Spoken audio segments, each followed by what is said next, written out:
You are about to experience the Drunken Peasants podcast, the greatest podcast in human history.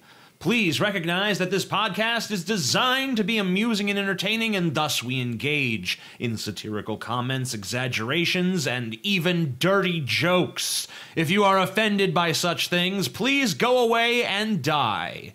If you enjoy this podcast, we ask that you help to support its existence by contributing to our Patreon at patreon.com/DP. Contributors get regular access to monthly private shows, special commentaries, Google Hangouts with the peasants, and more. If you don't want to do that, you can also support the show by visiting audibletrial.com/Drunken Peasants to get a free audiobook and access to over 150,000 audiobook titles, including great selections on science and skepticism. And if you shop on Amazon.com, we strongly urge you to use one of the Amazon affiliate links in the description section of our videos.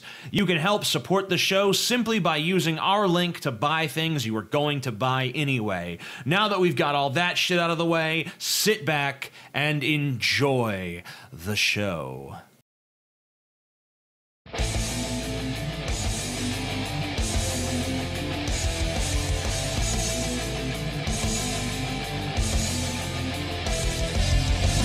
Coming to you live from the frigid armpit of America, this is the Drunken Peasants podcast with Ben and TJ, bringing you opinions of the news from an altered perspective. Suck it! There are starving children in the world, right? Show me a child. Show me some empirical evidence it's happened. Yes. What the fuck is wrong with you? Lick my butthole, he laughed. What the fuck is going on? Nothing, TJ. You're garbage. You're garbage, TJ. And now, here are your hosts, Ben and TJ. Hello and welcome to the Drunken Peasants podcast, where we DP the fuck out of the internet. Welcome to a very special edition of the show. You know why it's special, TJ? Nope. Okay. Well, if you don't know, I don't. you have no idea? I have no fucking clue. Okay. But I did notice a flaw with the intro there. What was the flaw? There was one point where we make it seem as if G-Man said there's no starving children in the world. Oh. What he said was there's no starving Christian children. Or that's what he meant to say, at least. No starving Christian. Well, that makes more sense. Yes, and I guess it's a special show because we have a special guest that people have been requesting for quite some time. Yes. And I'm to understand he's going to do something special for us. Yes. Interesting, interesting. Yes, and we'll have him on in just a few moments. Nifty. But first, there was a few things we needed to shill out to people. Yes. Our T-shirts. Got to do what we got to do. I'm wearing one right now. Yeah, T-shirt is... T-shirt. T-shirt. TJ is wearing the Drunken Peasants Smoke Pan Everyday shirt. Smoke pan every day. It's pretty good quality, too. I got complimented on it at a restaurant the other day. So people, they resonate with this image of a pan with a pan leaf inside of it. It's beautiful. There's a pan leaf behind you as well, Ben. Yeah, and the hoodie, just in case you haven't seen it yet, has a giant banana on the back of it. Yes, it does. I don't understand why. I don't see what the connection is Yeah. to anything we've ever... We were thinking about putting an arrow pointing towards the ass, but we didn't do that. How lewd. Let's see. What else we got here? Okay. So, we have a fantasy league going on with FanDuel.com. Go to FanDuel.com/DP, and you can join our league. And these are the prizes for the different places if people place. TJ is going to be playing. We're all going to be playing. Yep. It's a chance to win some money. Win you some money over at FanDuel, and you can play with us. Yeah. Yeah, not in a sexual way. Although... Possibly. Yeah, maybe. That's negotiable down the line. You know, you could impress TJ with your skills. Or just by being a breathing human being. That works, too.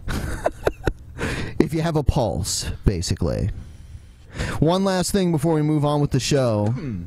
Our Patreon has new perks and new goals. One of the goals that I'd like to point out to everyone, which we're almost at right now, is if we hit 9,000 on Patreon, Scotty will eat an egg. Yep. Even though he thinks that it's going to give him cancer.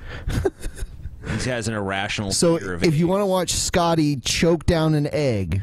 I'm going to make him eat a whole goddamn plate of eggs. Oh, my God. He can't just eat one egg. You know, he has to eat every variety of eggs. He put scrambled eggs, a fried egg. He put an egg. Scotty will eat an egg, singular. Yeah, well, we'll see. You know, TJ will interfere in that one a little bit. What else on here? Is there anything else on here that's new? Oh yeah, the $1 pledge has been upgraded because I noticed not a lot of people were signing up for that. It was basically nothing. Yeah, because it was basically there was no perk attached to it. Now you get early access to the Rage Feed streams. You know, basically what we're going to do is we're going to stream live for Rage Feed, and people who are $1 patrons or above will be able to watch the live streams. You know, a few weeks before any of the content generated by those streams goes up on YouTube. So you get basically early access to Rage Feed content. I know a lot of people have been asking why there's not been any new Rage Feed content for a while. It's just because we were doing some revamping, and that's coming back soon. And if you want to see it early, become a $1 patron. And some of the other ones have been upgraded as well. I just invite people to go to our Patreon page and check them all out for themselves. But another thing maybe I want to highlight is that we did add a $1,000 level. I don't know, maybe we added 2 of them. But no. That one's just 100. Okay. But this one here, you know, I don't know how many people are likely to sign up for this, but basically, if you do sign up for the $1,000 level, you'll be credited at the beginning and end of each episode as an associate producer of the show. Yeah, why not? You will also receive a highly limited Drunken Peasants fan pack, including autographed T-shirts, posters, and an official letter thanking you for your support, and whatever other shit we can cobble together to give you. Yes. But, used underwear. Yes, sure. Why not? You know, make requests. You know, it's $1,000. Why not? Yeah. Ain't too proud. Right. So those are some. There's some other stuff that's been added there as well, but I just invite people to go check that out for themselves. I've already highlighted the things that are the major changes. All right. Oh, wait, no, hold on. There is one more. At the $50 level, there's a new perk. You can play Cards Against Humanity online with us. Yeah, against us or with us or whatever you want. However you want to look at it. Yes, and the Drunken Peasants. And we will record the session and put it up, and we'll probably end up creating like a Skype chat between all of us while we play. Sure. Yeah. So it'll be a good time. You know, it's a new one. You know, we'll see how it goes, but I think it's gonna be fun. All right, time to bring on Armored Skeptic. Probably the second most requested guest ever. Well, let's just tell him he's first to kiss his ass. I would say Sargon was probably first. Nah, Sargon, not even. I didn't even see half as much for Sargon. Really? You know, most of the people who asked for Sargon really just wanted Armored Skeptic, but they were afraid to even ask. All right, we're bringing him on now.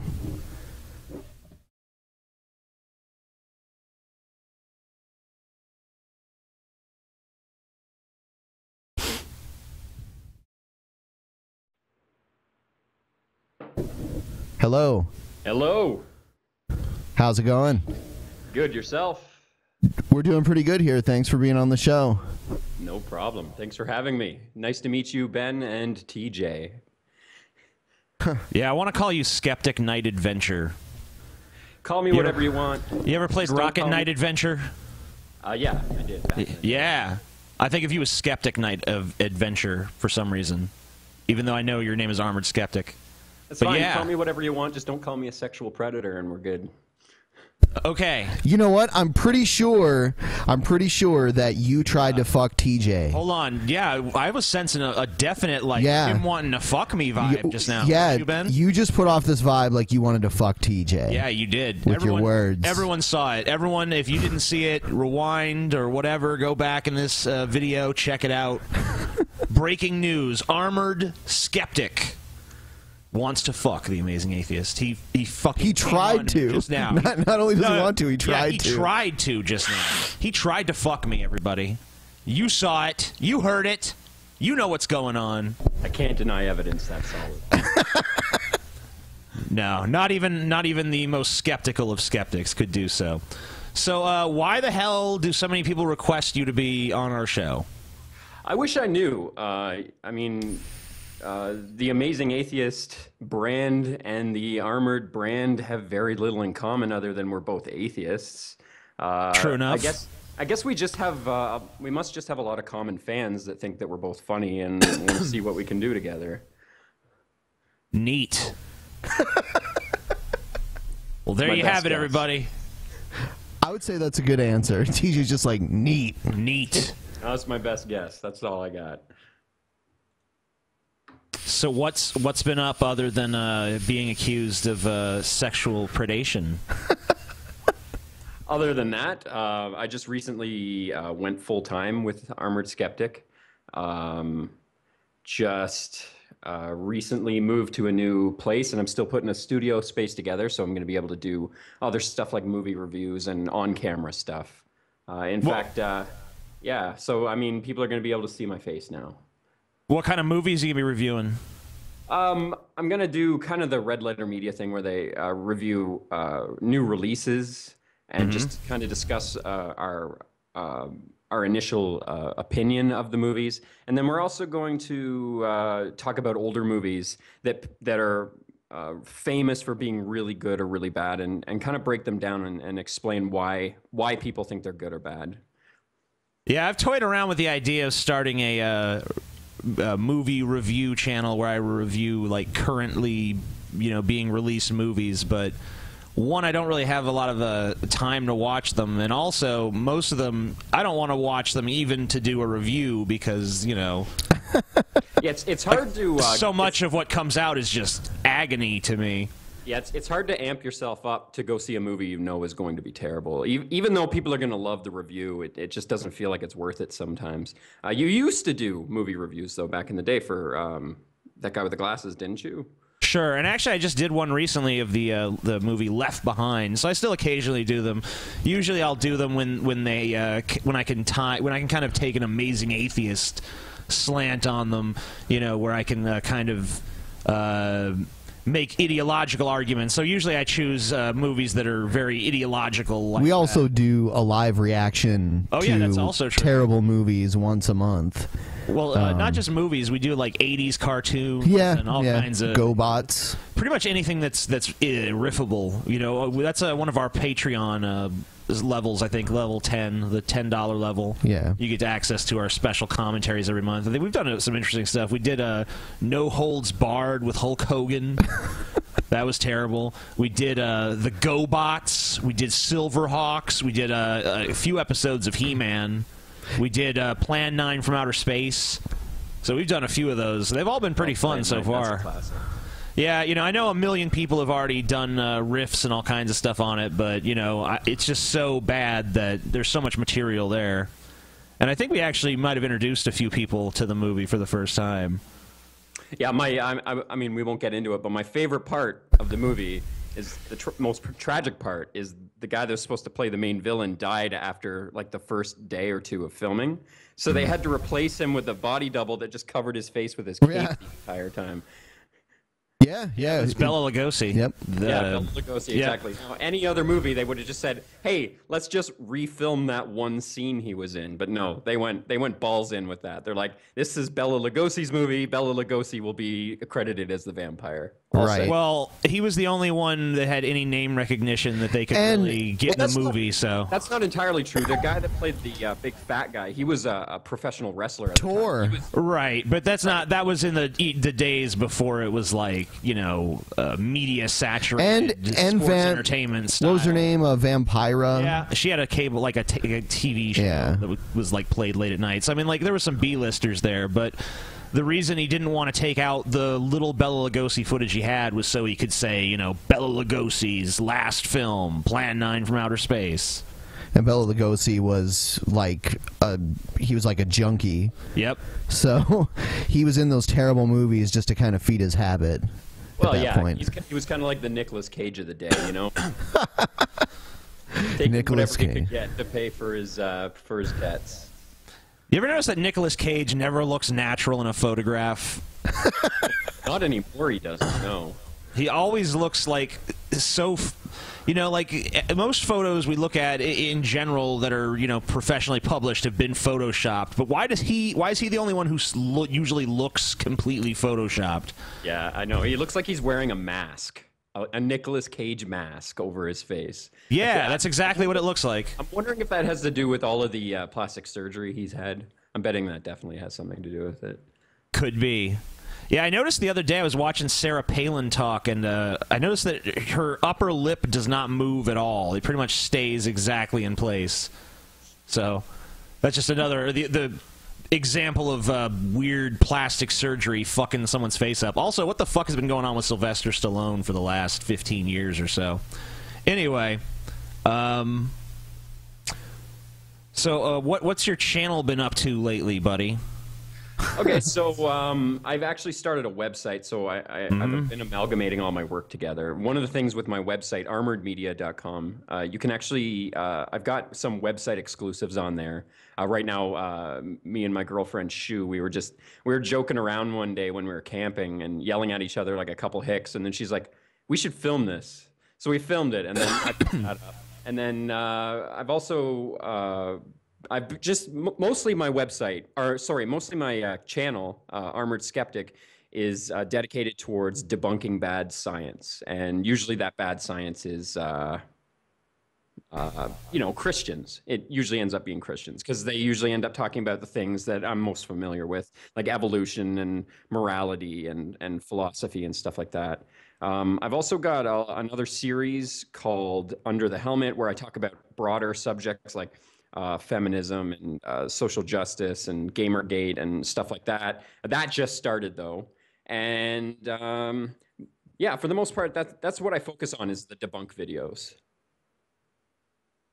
Yeah, what is it that appeals to you about the debunking stuff? Because I always felt like my videos are more like just trying to not necessarily debunk, but deconstruct an argument. And I don't do the same amount of debunking. I think. What do you think makes that more appealing to you? I don't know. I mean, I do mostly deconstructing arguments. I mean, I'll take not only what they say, but how they say it, and break down every sentence they say to show how they're either being intellectually dishonest or just lying. But I don't know. I'm kind of a nerd. I like science. I like discussing knowledge that I have, and I'm one of those people whose head is filled with completely useless knowledge, and it's a really good outlet for me to use it. But my favorite part of the whole thing is not being smart and trying to look smart. Is I like to entertain. I like to make people laugh, and it's the creationist videos are the easiest videos to make funny. So like Josh Feuerstein, for example, he has such great energy. It's so easy to take his energy and continue it on my end and then make it a really funny back and forth between the two of us. Yeah, he is great to riff off. Yeah. You know, we've employed his videos successfully on this show many times, and I've also done so on my channel. So, you know, he's kind of a gold mine in a way. I wonder what that kind of makes me wonder, though. What do you think about people who make? I'm sure you've had this accusation made at you as well. The accusation of why do you give these people attention? You know, don't you think that you're basically just giving them a bigger megaphone when you spotlight them? You know, even to criticize them. Well, that's not really my goal, obviously. It's just a platform. You know, it's just a way to portray my form of entertainment and my form of teaching. One thing, when I used to be a theist back in the day, and I used to watch YouTube videos that were teaching people why science was wrong and everything. And what I like to do, though, is there's a lot of people on YouTube that are on the fence, or they're questioning their faith, or they think they might be an atheist, but they don't really understand it. So what I do is I take the kind of videos that used to convince me back in the day. Well, not necessarily the videos, but the kind of arguments. I'll find videos that have the arguments that used to convince me. I'll use that as a platform to teach people why that line of thinking is incorrect, and then I can break it down and show them exactly why science knows what it knows and how we can be confident that our universe is billions of years old and not just 6,000 years old. So it's almost like you're talking to a younger version of yourself in your head when you're doing it. Yeah, that's a really good way of putting it, actually. It's kind of like I'm talking to the me that used to exist before I understood science. Well, I mean, not that I didn't understand science, but that I didn't believe it. Sorry, we're just looking at some technical issues here. Oh man, I had a question, but I totally lost my train of thought. Yeah, we're I guess we're lagging, so I might as well just put it out there. Yeah. We're not sure what we can do about it. We're just gonna continue on and just, I guess hope for the best. Yeah. If it gets too bad, maybe we try to figure something out. So, Armored Skeptic, say something. Give me something to bounce off of, because I didn't hear the end of your last remarks. Oh, yeah. There he is. As you were saying, yeah, I'm kind of like talking to a younger version of myself, a version that understood science but didn't believe it, and a version of myself that was looking for answers but didn't know where to find them. And so could you I found something you just said interesting, the understanding science but not believing it. What does that mean exactly? Because that's an interesting turn of phrase to me. Yeah, I mean, there's people out there that don't believe science, even though they've been taught science in school and they understand fundamentally how certain processes like evolution work. Like I knew exactly how the process, the Darwinian evolution model worked. I understood what natural selection was and all of that. In fact, before I was a theist, I used to make fun of people that didn't believe it.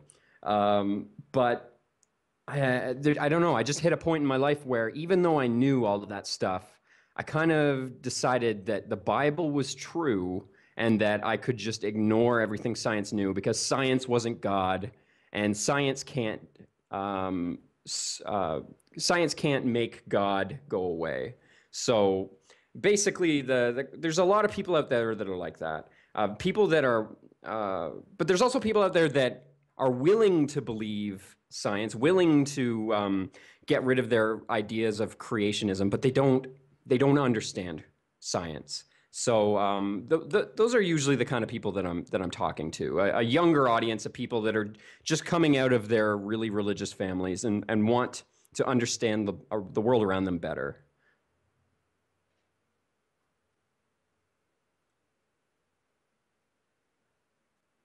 Hey, Armored Skeptic, I hate to disrupt the flow of this conversation, but would you mind if we took a 15-minute break and called you back after we've resolved a technical issue that's kind of making the show not a pleasant viewing experience for the people watching right now? There's some severe lag issues that we need to address. Yep, go for it. I'll be here. All right. Thank you, Armored Skeptic. We will be back.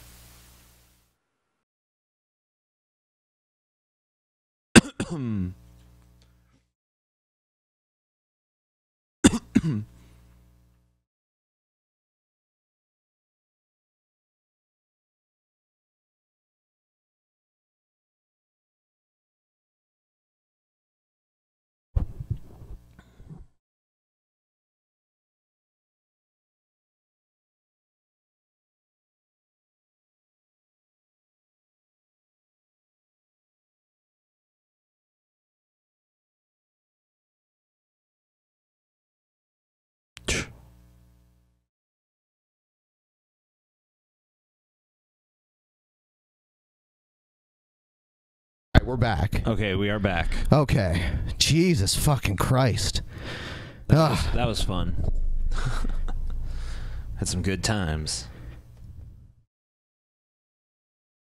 All right. Let's get the Armored Skeptic back on here. All right. If he's not dead of old age by now.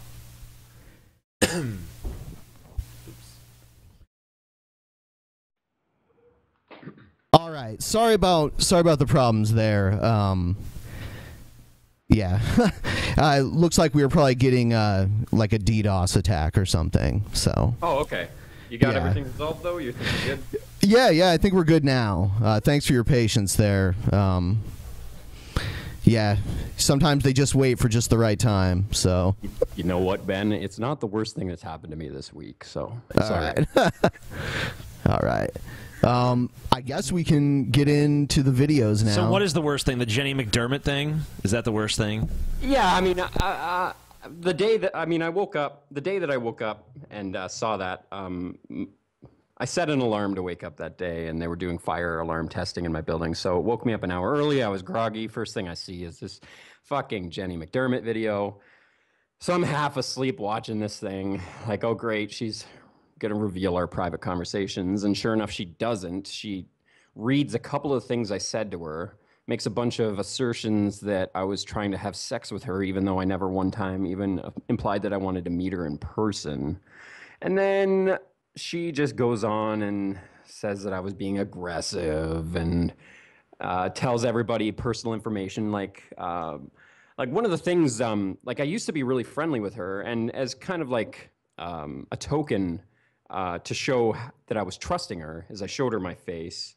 And I eventually started, the reason we ended up talking mostly was to talk about our relationship issues. She was having problems with her boyfriend. I was having troubles with my wife. I didn't tell her it was my wife. I didn't want to get into details.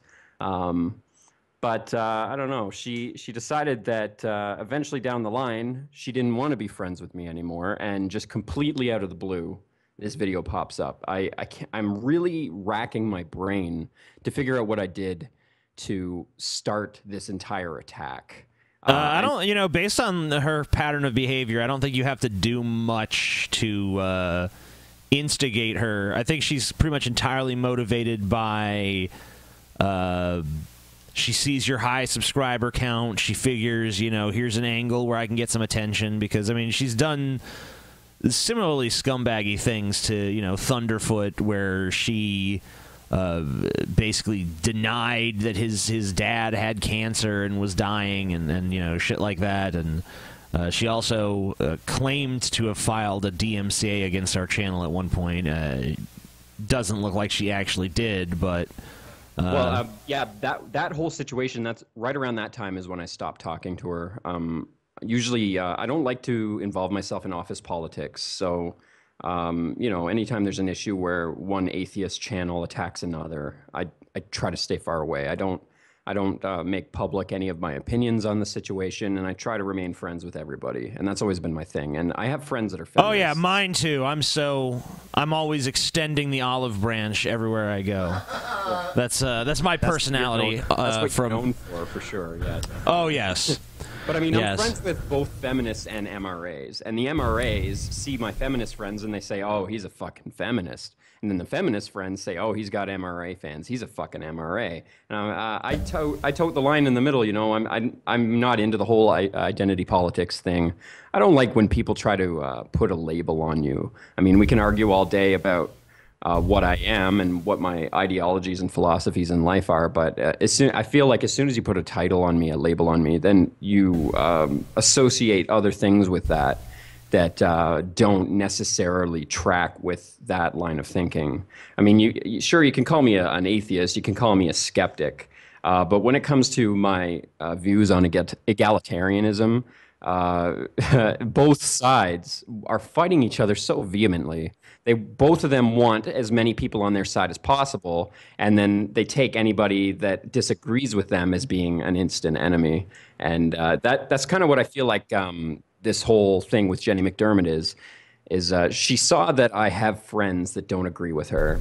She sees that I have friends that, like Sargon of Akkad and Shoe on Head, that have made quite public that they don't like modern feminism or extreme feminism.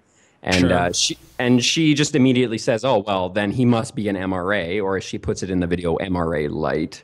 And as far as I'm concerned, that was their entire motivation. The thing that bothers me the most in that video, though, besides the fact that she called me an MRA, is that she showed my dirty laundry, and that's not, it has nothing to do with what I do on YouTube. There's no connection between my personal life and the stuff that I do online. I'm not trying to teach anybody how to be. I'm not trying to promote any kind of form of thinking or anything. If I was on here saying, everybody should be an MRA, and then she exposed me as being a terrible person, then I could see, people would definitely change their mind about me based on that. But I'm an entertainer, I'm a comedian. I like to make people laugh. And personal lives really don't factor into my work at all. Yeah, and on the identity politics thing, I think, a lot of people, it's not even just so much about people labeling each other, but also looking for labels for themselves as well. Just, I'm this... I'm a feminist, I'm an MRA, I'm a MGTOW, or, all this other crap that's out there. It's almost like people are just lining up to become stereotypes. Well, these kinds of labels, I see them as pieces of clothing, like the Crips and the Bloods. And people want to walk down the street with their piece of clothing obvious for everyone to see. So people will see, yeah, he has morals, he has gumption, he's out there trying to fix things. He loves women, and if you disagree with him, you hate women. And immediately, that's what people immediately want, is that they want people to see that piece of clothing they're wearing and associate everything with that piece of clothing with them and immediately make a judgment on them based on that. And life isn't that simple, but some people are. Some people just want to be associated with the ideal. They want the ideal that they aspire to be their identity as a person. And to me, that's really close-minded, if you ask me. Yeah, it's almost like trying to install a particular operating system in your head or something, rather than, forming your own thoughts and ideas and opinions. It's just, here's some prepackaged shit that's already been thought out for you. That's an absolutely excellent point. Yeah, it does come with a way of thinking as well. As a joke, I call it listen and believe. And a lot of these people are atheists, so I call them the listen and believe atheists. But yeah, as soon as they aspire to this form of thinking, like feminism, for example, they immediately start believing things about non-feminists, and they immediately start believing things about society without using any critical faculties in their mind. It's almost like they follow the programming that comes along with that ideology. Yeah, and a lot of times it doesn't even make sense. I mean, an example I would use, and maybe you have a different take on this than me, but, it seems interesting because feminists like Anita Sarkeesian, for instance, is probably the most prominent example. They decry, this woman in the video game is scantily clad and hypersexualized and whatever, but then if a woman is dressed like that in public, they say, well, there's nothing inherently sexual about that outfit. It's all, the men or the whoever is objectifying her or whatever. So that kind of stuff seems like a cognitive dissonance to me. No, it certainly is. It's the inability to reflect on oneself. You see this in all movements. But it's more obvious in feminism, I feel, that you get those kinds of doublethink. Where anything that applies to other people doesn't apply to you. And that anytime you get called on it, whatever excuse you can pull out of your ass is good enough. Yeah, and another thing about it is I hate that they feel like that their sensibilities should be able to impose on other people's art. Because, if you're creating something, and you know this because you consider yourself primarily an entertainer and comedian, and that's a creative pursuit, you have to be able to draw from, within yourself in this very guttural place and really get that passion and energy from there. And, you can't let that be dictated and shaped by what other people are going to think or other people's sensibilities. You have to do it for you if it's going to be real and genuine and pure. Would you agree with that? Oh, absolutely. And, offense comes into that. You can't get people to think differently without offending their current paradigm. And offense is seen as a negative thing, but really it's just a natural reaction to being confronted with something that either you've never thought of before or that you try not to think about. Yeah, I mean, the first time someone was talked out of throwing a virgin into a volcano, they probably were offended by the notion of not doing it when the subject was first brought up, Or the first rape victim in Israel that was spared stoning. I'm sure people were offended at that idea too. Sure.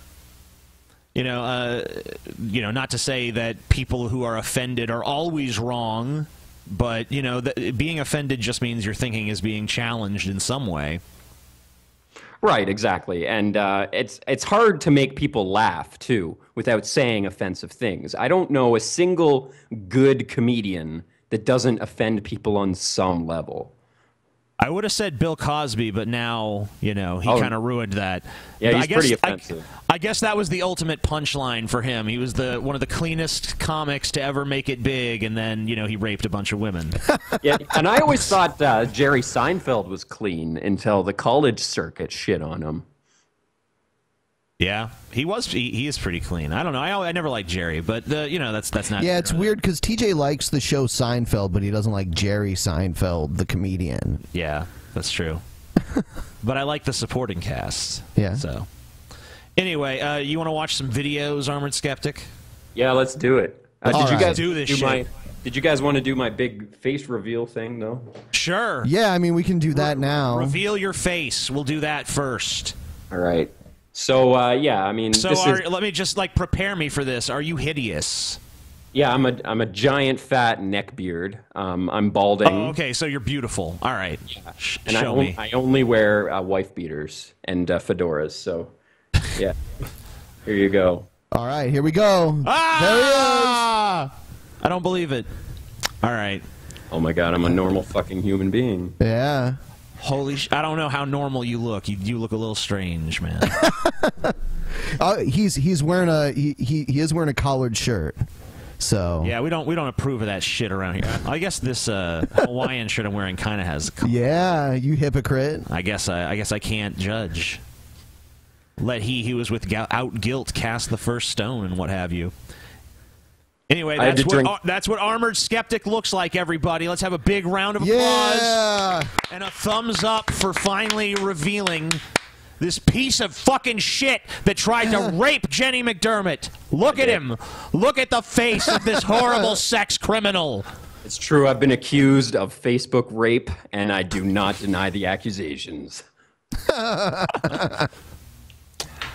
All right. Well, let's. You want to take a look at a video, Ben? Yeah, we'll do. Yeah, let's do this. Let's have some fun. Let's do this. All right.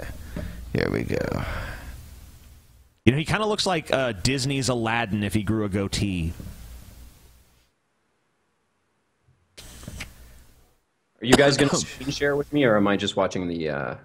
Yeah, we'll screen share with you. Yeah. I'll get that set up, actually. We'll do that in one moment.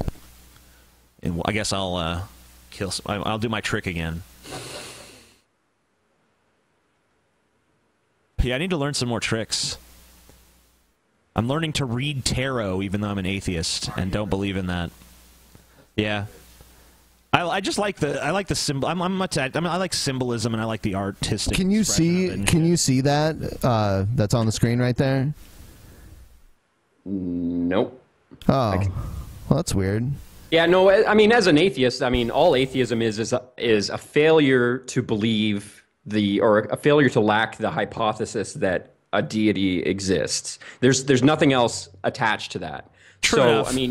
I mean that means you can still believe in afterlives and ghosts and spirits and witches and all that shit. I consider myself a skeptic as well, so I don't believe in any of that sort of things. Those things. No, but even as a skeptic, you're allowed to entertain things too. Like, for example, I entertain the concept that ghosts may exist, and even though I don't believe it, the idea of it freaks me out. And as a form of entertainment, I like to freak myself out thinking about ghosts.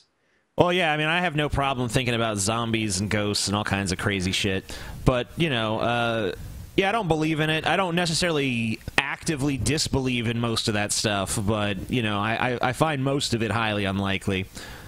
All right, and I am sharing with you right now because I can see like it says that I'm sharing with you. I don't know if you see it. It's just like a weird background right now, but I don't know. Let me. No, I don't see anything, but that's all right. I'll be able to hear it, so I'll just reply to what I hear, and you guys can reply to what you see. That's fine. Okay. Alrighty.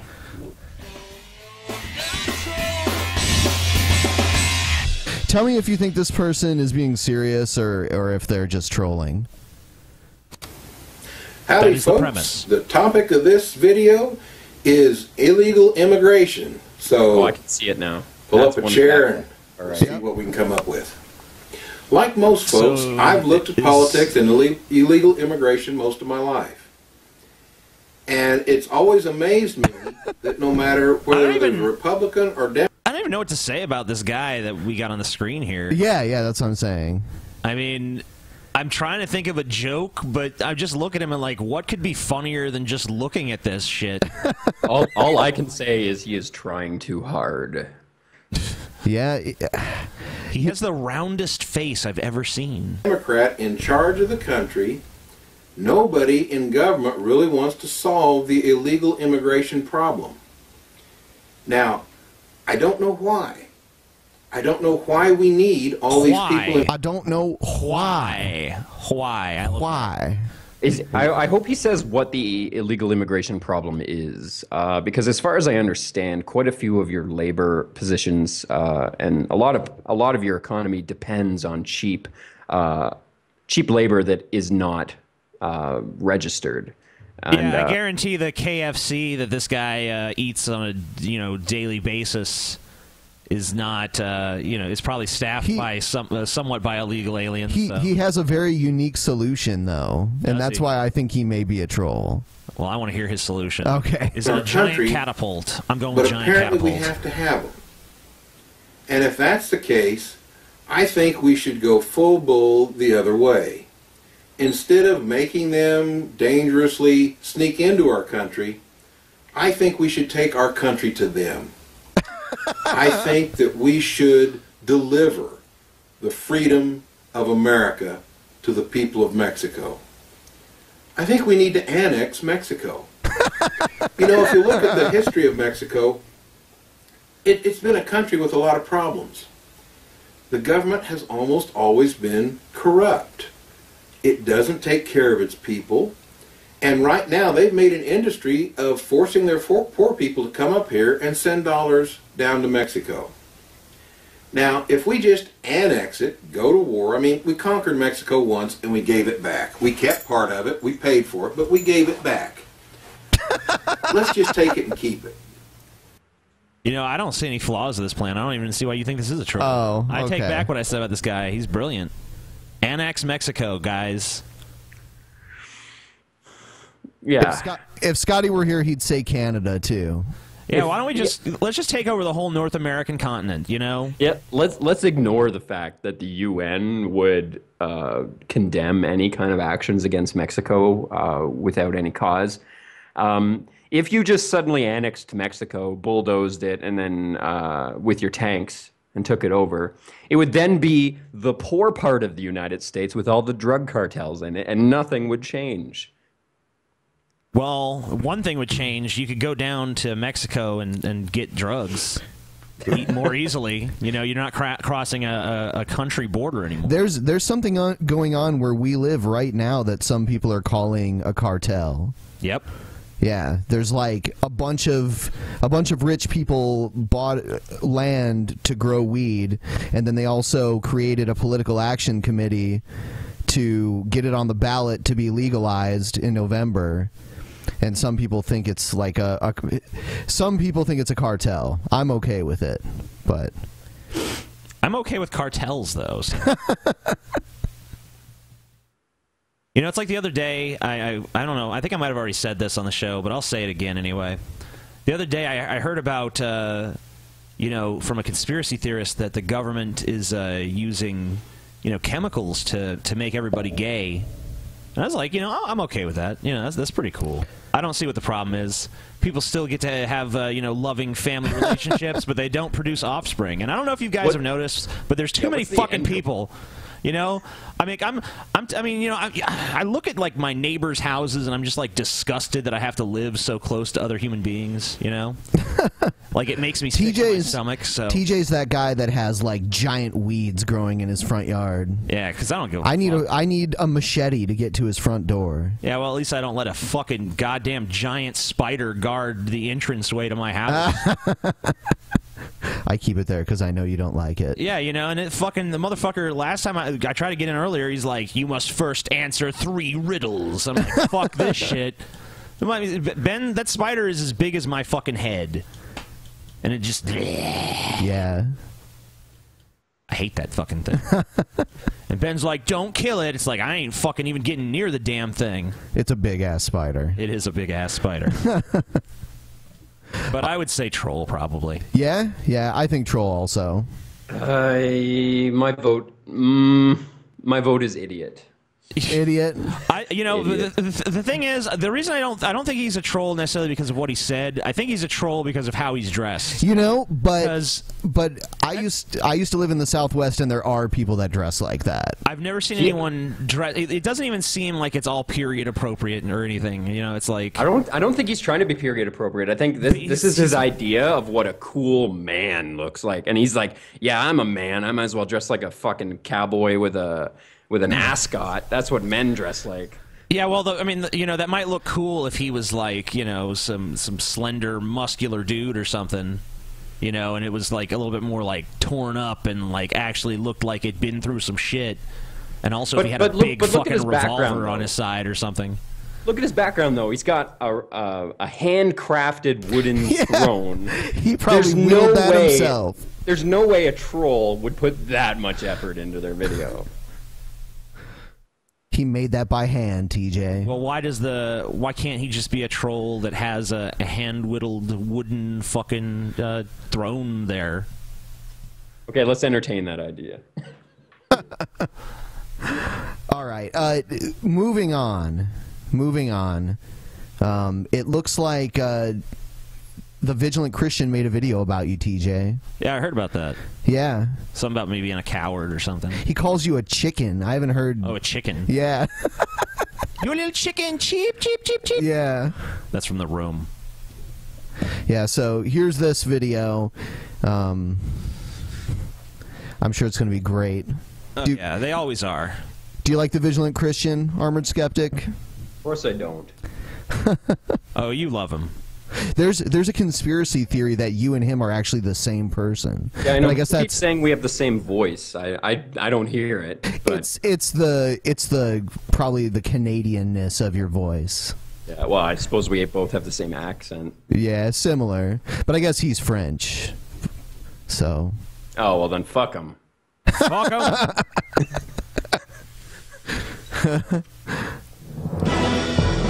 Hey, a new intro. He always has these. Oh look, it's like a octagon from UFC. Is his intro now? Mario's ready to throw down. Okay, so the graphic here is exposing trolls. So he's accusing TJ of being a troll. Is that the premise of this video? I don't know. Probably. Hey everyone, you're here with Vigilant Christian Mario, and you're here for a quick video just to call out the Drunken Peasants for being the absolute chickens that they are. I don't know if you know this or not, but a while back, Dr. Ken Hovind accepted a... Dr. Ken Hovind. Dr. Ken Hovind. PhD. Drunk Peasants debate challenge. Now, looks like no one's going to step up to the plate and actually debate him. They're squirming around trying to find someone to debate him. What's up, guys? You can't do it yourself? Hold on. You can't defend... That's wrong. We already had someone to debate him. And the reason we're not going to debate him ourselves is because he's going to be making claims that should be refuted by a scientist, which is what we found to debate him. But...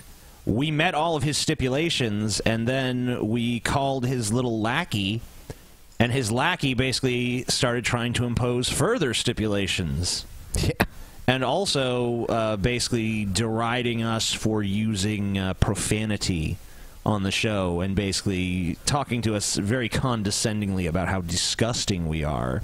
You know, even though I think he's disgusting and I'm keeping my mouth shut about it. I think it's disgusting to run a website called Free Kenthoven. And he's already free. Yeah, and stand by this charlatan.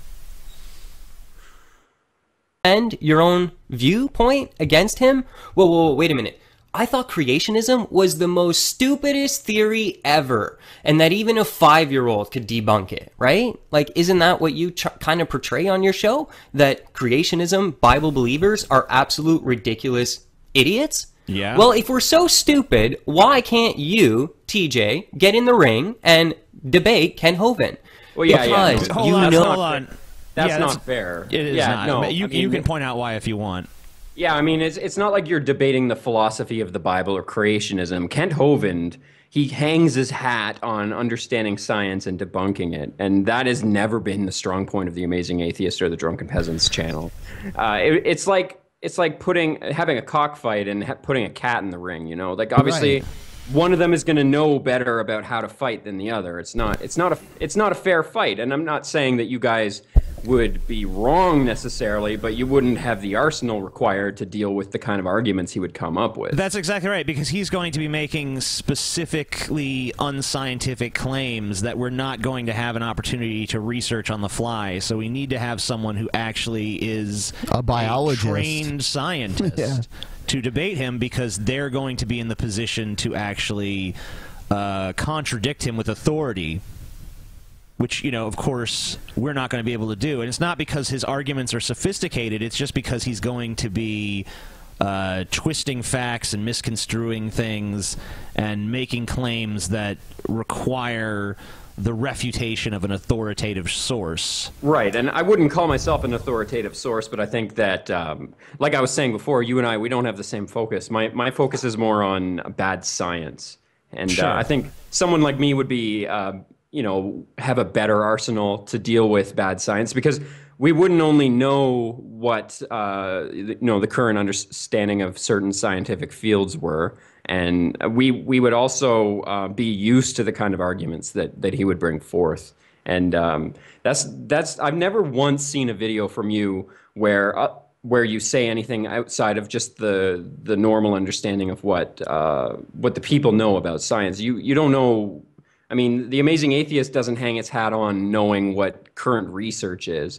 Like, right. You haven't done a video on CERN, for example, have you? No, I mean, I feel like I have a pretty good layman's grasp of science, but I certainly don't feel like I have the knowledge to put myself out there and say, I'm willing to take on, people who are spewing pseudoscience, because I'm not going to necessarily, have the tools immediately at my disposal to contradict what they're saying. Yeah, and I think all of us, we all have our own niche, and I get the same problem. I get people wanting to debate me with, like, the historicity of Jesus and whether or not a God could exist and whether or not the Bible is true and accurate, and that's not my strong point at all. Sure. We all have strengths and weaknesses, and whatever. And I mean, I've done some science stuff on my channel, but it's mostly been when I've been able to actually sit down and research and make sure that everything I'm saying is as factually accurate as possible. Whereas if I'm rattling shit off on the fly, I'm likely to get something wrong. Right. Yeah. And we all do, but yeah, it's not a fair fight. Basically, that's the sure. point. Exactly. Deep right. down inside, that your point of view, your worldview, doesn't even hold up, and that facing Ken Hovind, you'll be fully exposed. Mm-hmm. So now, what the Drunken Peasants are trying to do is they're trying to squirm around and find a quote unquote scientist or something to do their job for them. One. But what I want to point out here, we already had a scientist. Did you say quote unquote? Quote unquote scientist. It's Dr. Kent Hovind. That's what he is. He's a doctor. But, any scientist we find is just a quote-unquote scientist.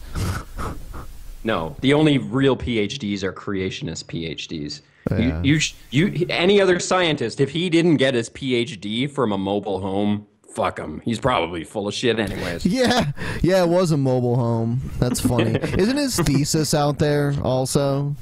Yeah, have you read his thesis, by the way? Yeah, I've read it. I've read a little bit. Even if you have no understanding of science or even what a fucking thesis is, you will laugh before you get to the end of the first page. It is nonsense. Are you talking about Kent Hovind's thesis? Yeah. Yes. I've never read it. Yes. Yeah, for his PhD.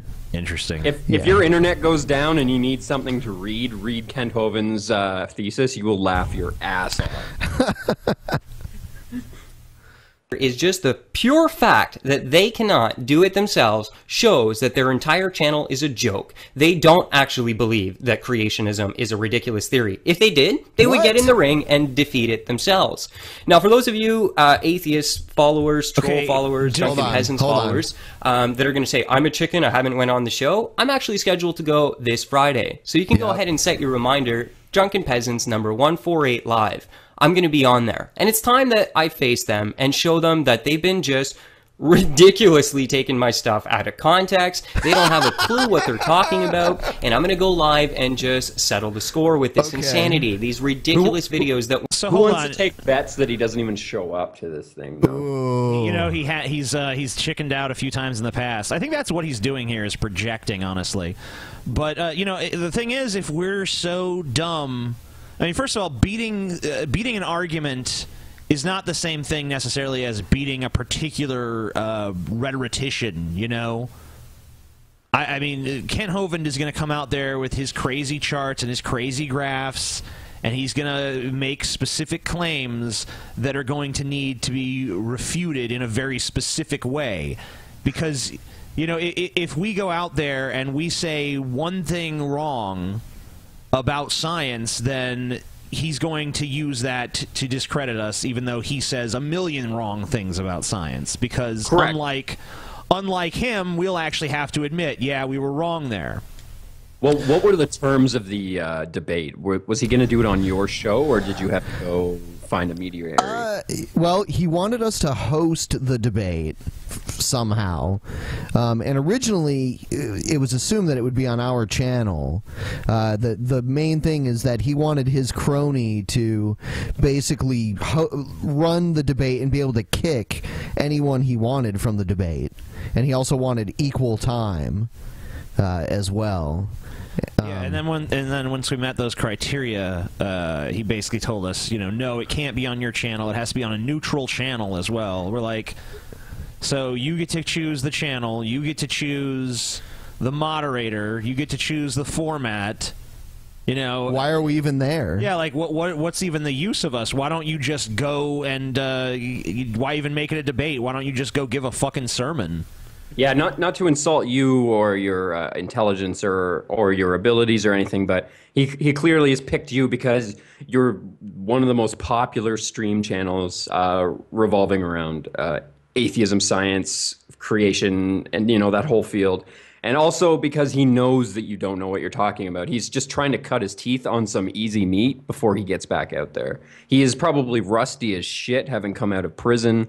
And other than, you know, whatever kind of stagnant old books that were sitting around in his prison library, he knows that you're not going to know what is current in science. And he probably is hoping that he can victimize you know, or rather use you as a way to show how intelligent he is. Kind of the way, like, they make a really shitty hockey team play an even shittier hockey team to get their morals up or to get their energy up before they get into the regular season. The Drunken Peasants, a shitty hockey team for Kent Hovind to cut his teeth on. No, you know, but that's why we wanted a legitimate scientist, because, you know, we wanted someone who was really going to be, you know, able to, like I said, authoritatively take on what he's saying. Yeah, do you know what I'd like to see is you be the mediator or the moderator, rather, of a Well, that's of a what we debate. wanted to do. That's what we wanted to do. Awesome. I would. That love was to that was my vision. Is, you know, it would be, you know, JF versus Kent Hovind, and I would be the moderator, and I'd be the one asking the questions and putting things forward and whatever else. Yeah, it's not fair though. I mean, he knows he has a PhD and you are a high school dropout. That's not really a fair fight in general. I mean, I don't think there are very many popular or famous YouTubers that even have college degrees, let alone PhDs. Yeah, but I mean, how legit is his PhD? I mean, I would put my GED up against his PhD any day. But no, I'm not saying that. I'm not saying that he's smarter than you, but he certainly has more training in bullshittery than you do.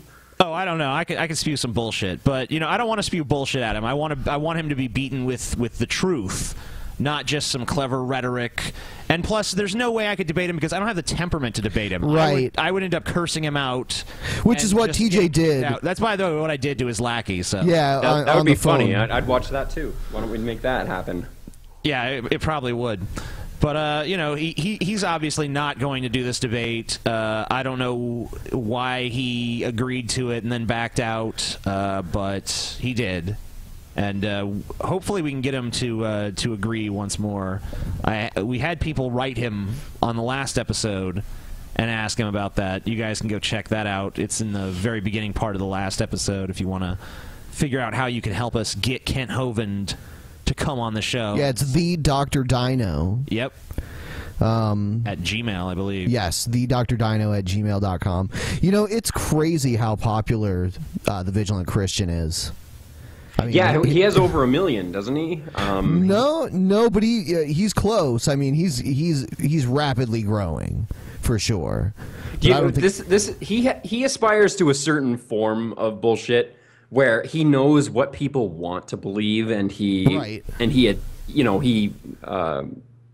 uses that to get a base. He knows people don't want to believe that the government knows what it's doing. He doesn't want people to believe, or he knows people don't want to believe that there's no God. He knows people want to believe that there's some sort of secret society of people that make shitty things happen around them, and he uses that against his own audience. He's as much a provocateur as I've ever seen.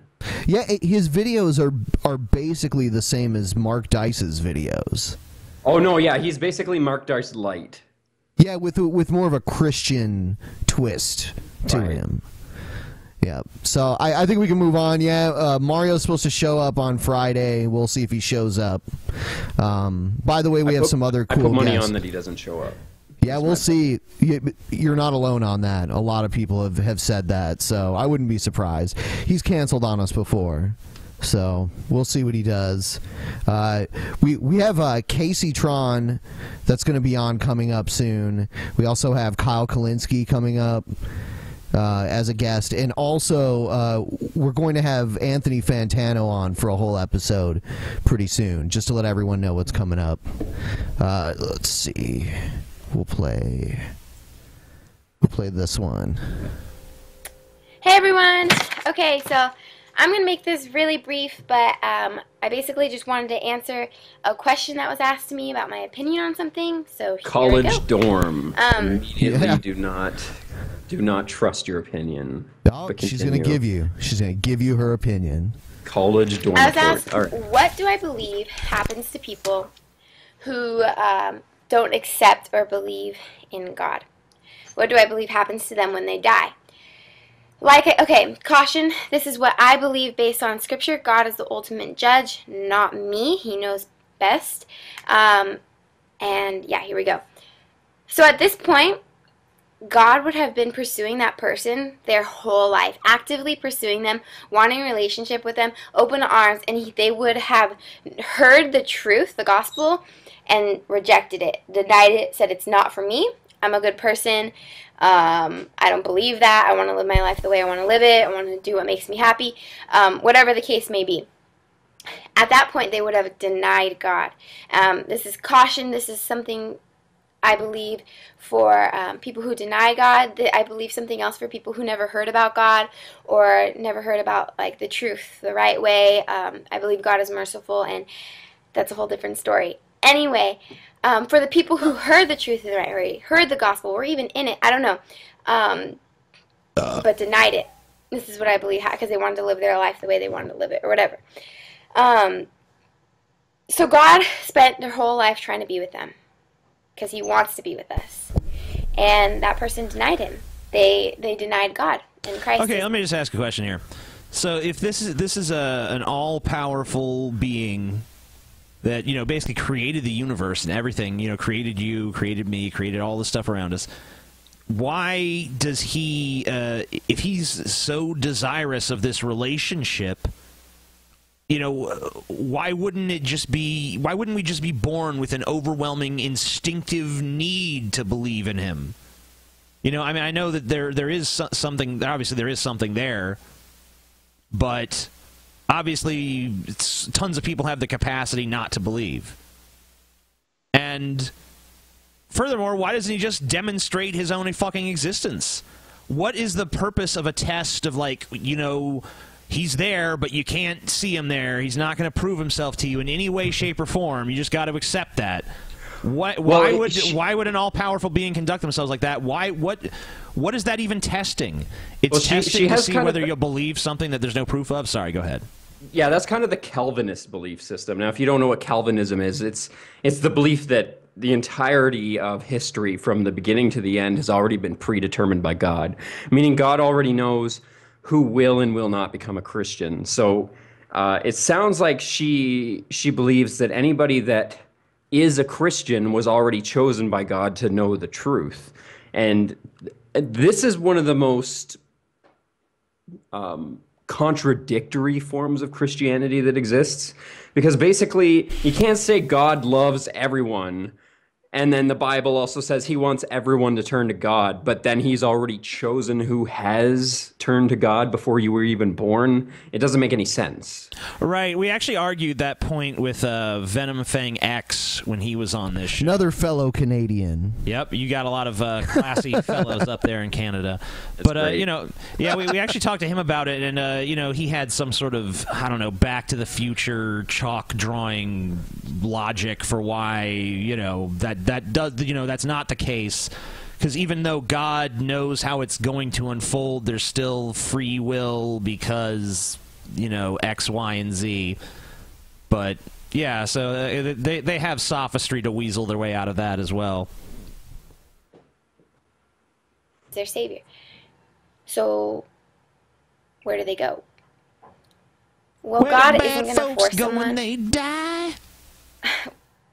Heaven is where God is. Okay. Heaven is his presence. Heaven is where God is. It's wonderful.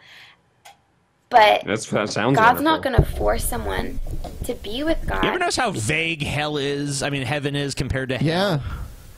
Yeah. Heaven is just like, oh, it's great. I always wondered, like, would heaven just be like kissing God's ass every day because you're like literally around God all the time? Well, that's what the Bible says, that you spend every moment of every day praising his existence. So basically heaven is servitude, like eternal servitude. And he has created you specifically to worship him. God is the ultimate narcissist. Neat. Be with him for eternity in heaven if they don't want to be. They denied him. They don't want that. Mm-hmm. As much as he wants it for them, he's not going to force them to be with him in heaven. So then people ask, where do they go then? Where do these people who don't accept it and they deny him, where do they that's the last question I have, is where do they go? Where do they go? Where do they go? They're dead. Where do they go? They go in the ground. Yeah. They go, you know. If God is a God of love, how could he send them to hell? And this is something I tackled and wrestled with for a while. And so this is my belief based on Scripture. Okay. These people who denied God, because God doesn't want to force them to be with him, they would go to a place where God does not exist. Where he cannot be found, is what I should say. This is hell. Where good, love, hope, happiness, and even contentment don't exist, because God isn't there, because God can't be found. It says, why all these things go? Because God is love. Whoever lives in love lives in God, and God in him. That's John 4:6. Because God is love, all those things that come with love, hope, truth, happiness, they're not going to exist in hell. You know, hell, I feel like sometimes we get a skewed image of. All right. Anything more you want to say about this, or should we move on? I've heard this shit before. It's like, oh, well, hell is just the absence of God's presence, and God is everything good, so hell is the absence of everything good, and it's like... Yeah, basically we're just diving into the imagination of a college junior. I'm not having any fun listening to this at all. Nope.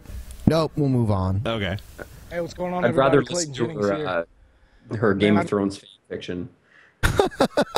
Just want to talk to you. I want you to hear what I'm about to say so bad. Now I'm begging you to pay attention. Okay. If you've ever listened to a message, watch the video, let it be this one that you think about, that you contemplate, and that you hear my words, because they are so important, and they could mean the difference between you going to heaven or hell. Tonight we shot this crazy video out in the middle of nowhere. We had a 15-foot high fire. This thing burned so hot and so bright that I couldn't get 10 yards, 20 yards, 30 yards. I kept having to back up, and the crew said, get closer for the shot. I couldn't. It burned the hairs on my arm. I feel like it was burning my face. Stuff was falling. Bodies. How hot? Fires don't get that hot unless you're burning something illegal. No, he was 20, burning... 30, 40 yards away. Come on. He was burning the bodies of heretics, you know? Yeah, that's got to be... He must have been burning fossil fuels or coal or something. I've never heard of a fire burning that hot. Well, he stuffed the bodies with phosphorus before he lit them up, so... I mean, it's possible he's just really sensitive. Maybe his girlfriend was a lot closer and he was just trying to get to her, but it was too hot. Burned up and then the ashes came back down. All I could think was this. As I'm backing away from that fire, there are people all around this world right now running headlong into an eternal fire in a place called hell. Wow. It's real, man. It's just as real as heaven. It's just as real as you sitting wherever you're at right now watching this video. You have a destination. You have an eternal home. You are marked to go somewhere, heaven or hell. Right now, you are one breath away from eternity. Where are you going? Here's what I want to tell you. You can know for certain that you're going to heaven. Where are you going, Ben? Probably to the crematorium. No, where are you going? Heaven or hell? You got to choose one of those. It's your only choices. Can I choose purgatory? Nope, they canceled that. You gotta go to heaven or hell now. Can I choose like what the Mormons choose, where I like get my own planet? Oh yeah, you can do that. Okay, I choose that. Yeah, the Mormons do have a better deal, don't they? You know, it's like at least they don't. Their heaven is pretty defined, though. No, why but not? The difference with the Mormons is that even fewer of them will end up going to heaven than any other form of Christianity. I think, except for maybe Jehovah's Witnesses, we're only like, is it Jehovah's Witnesses that 11,000 get to go to heaven? Yeah, and the rest they're the ones. They're the ones with the specific limitation number. It's like 11,398 or some crazy exact figure like that. Right. Out of 7 billion people, so the vast majority of humanity is just like, you know, refuse. And well, I suppose the benefit is that since they have posthumous baptisms, if we're all wrong, then the Mormons will dig us all up and baptize us all. So we're fine anyways. We did it, folks. Go home. That sounds I'm not pretty your sweet. typical preacher. Most popular preachers don't talk about hell because they're scared to. What are you talking about? Hold on, what? Did you say most popular preachers don't talk about hell? Yeah, because they're scared to. No. It's because they know it is a last-ditch effort of an intellectually dishonest nobody who has no arguments. Making people fear the unknown, making people fear afterlife. This is what people who have no intellectual character do, because they know that they can't get to people through reason. They can't get through to people with logic. The best thing they can do is make them fear, well, you know, you don't know what's going to happen. You might go to hell. If you're afraid of hell, you might as well become a Christian. And this is the kind of tactic that actually ended up getting me in the beginning. Yeah, I'll tell you what, though, too. You know, if anyone out there does not thumbs up this video, you will go to hell. You're going to burn for all time with fire and demons gnawing at your flesh and all that shit. Well, Give this video a thumbs up. Yeah, basically, yeah. So, I mean, that's why the Pascal's wager is still used today. You know, you don't do anything, you might go to hell, but if you believe, you lose nothing. It's basically the same kind of argument he's using. Yeah, but here. believe what? You know, there's so many different versions of things you can believe to supposedly save yourself. Exactly. Jesus talked about hell. And I'm not doing this for money. I don't want your money. I don't want you guys checking a book that says, yo, I'm a Christian, checking a box that says, I don't want you coming to my church. All I want is to tell you truth, because time's running out. They're scared to tell you about hell. I'm terrified not to tell you about hell, because I have family members and I have friends who are headed straight to hell right now. If we believe the Bible is true and God's word is authentic, we have to believe the way he says is true. And Jesus in the Bible talks far more about hell than he ever mentions hell. Is this guy like a Josh Fierstein that's in better shape, basically? Yeah, he kind of looks like a mix of Josh Fierstein and what's that guy's name? Matthew McConaughey. Really? Yeah. Maybe a little bit. And maybe a little Jesus thrown in there, too. He's got the Jesus vibe going for him. Yeah. Except with more stoned eyes. He throws up he's a little bit more stoned than He Jesus, says this, the wages of sin is death.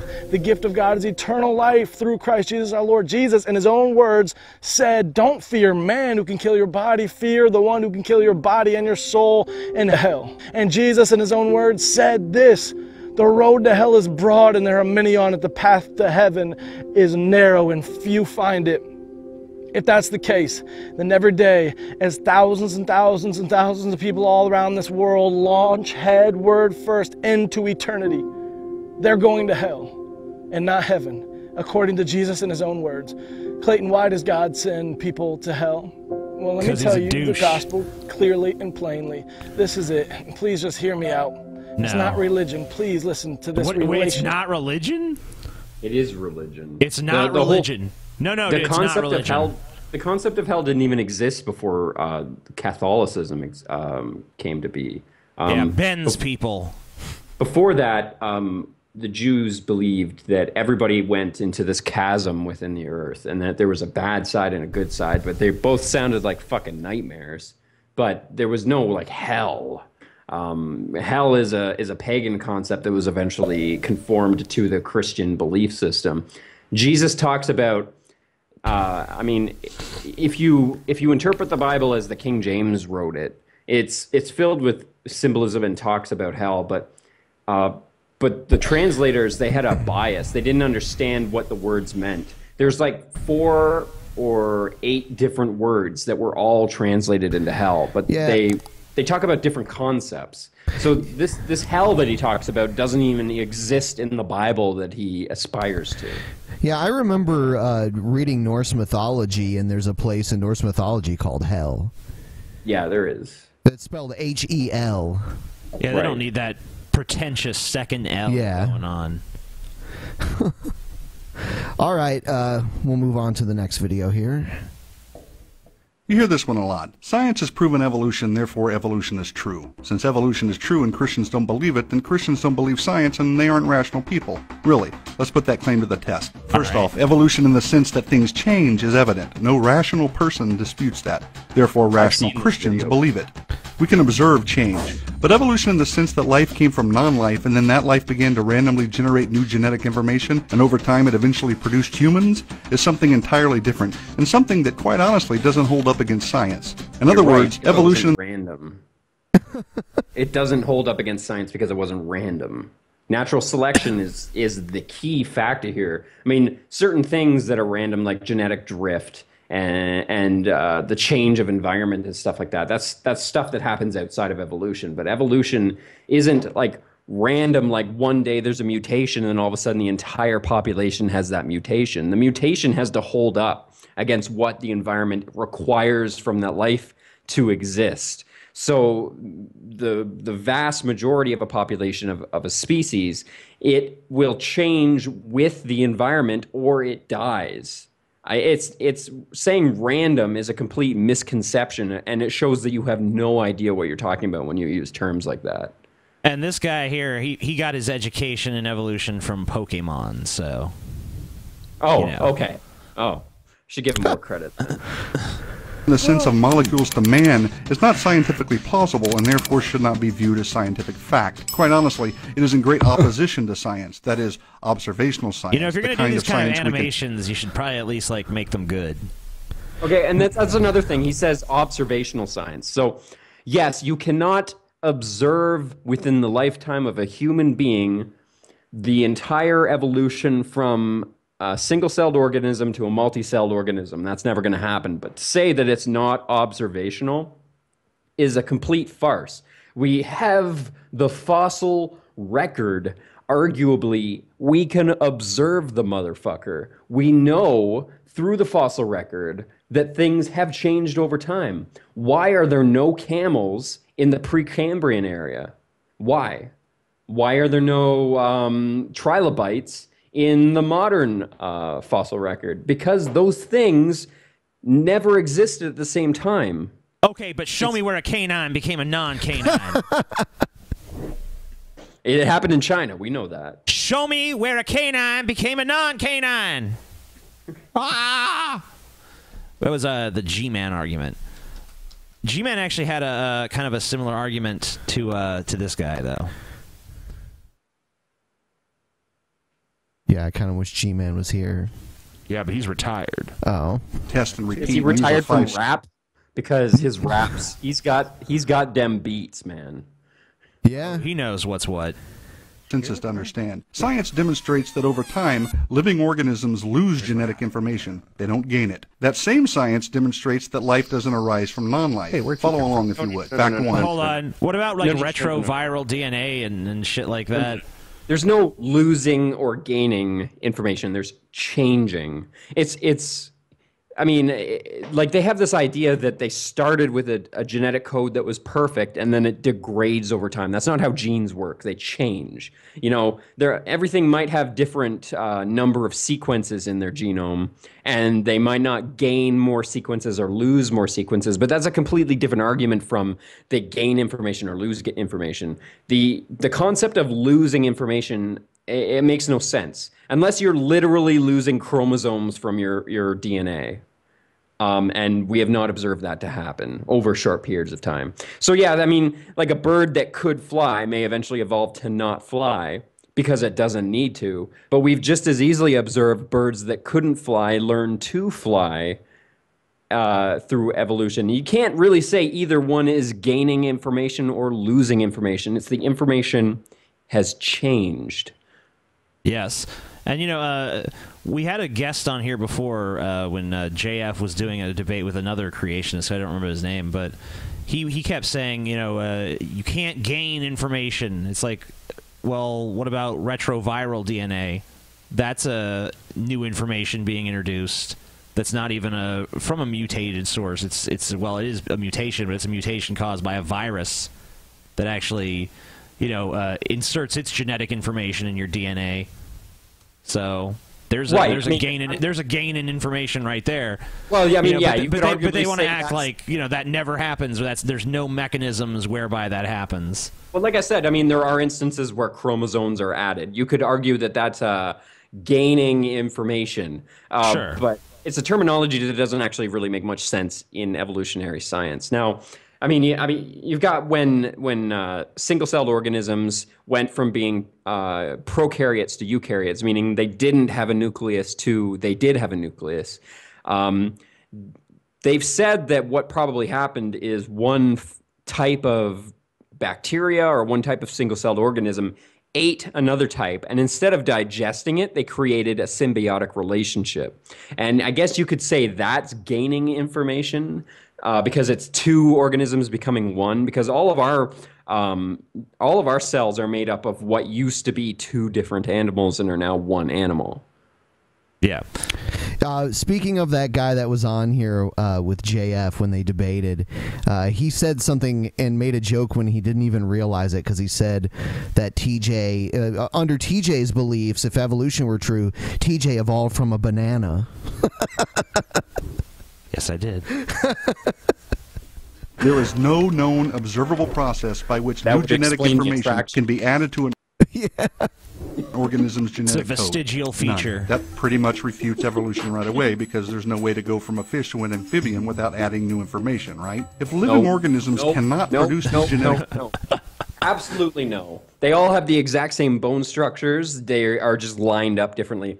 One thing... that you'll notice that a lot of evolutionary museums, they'll show the bone structure, for example, in their hand.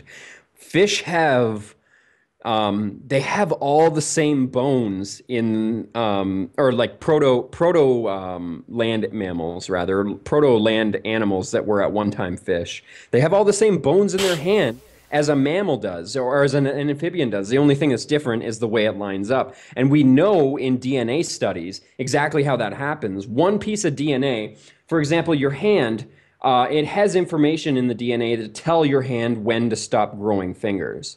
And once you hit that point, it'll stop growing fingers. Same thing, there's DNA, there's information in your DNA that tells your hand when to stop growing them out. And oh, yeah, well, you know, a lot of cars have steering wheels. Does that mean cars evolved? Again, it's not different. It's not new information. It's different information. The information. No, man. You don't know. You crazy.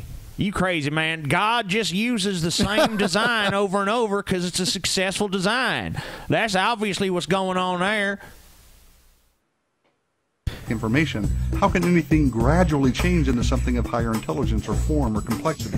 That is, how can anything evolve from an amoeba to a man without adding new genetic information? The answer. Yeah, I like how instead of it goes from amoeba straight to man. Okay, well that's true. Information would have to be added, but we're talking about over such a long period of time that there's more than enough time for that to happen. Like, more chromosomes, sure, would have to be added to the DNA from an amoeba to become a man. But we're talking about. But I mean, like in the 6,000 years that the world has existed, does that really seem likely to have happened? You know, evolution claims that an amoeba gave birth to a human being. Okay, and that's just preposterous. How ridiculous the evolutionists are. An amoeba crawled on to the land and then gave birth to a human being. Well, I mean, even maybe it gave birth to a retarded fish frog, and that retarded fish frog gave birth to a monkey, and that stupid, ugly monkey gave birth to your mom, and that's how we came to be. It's possible.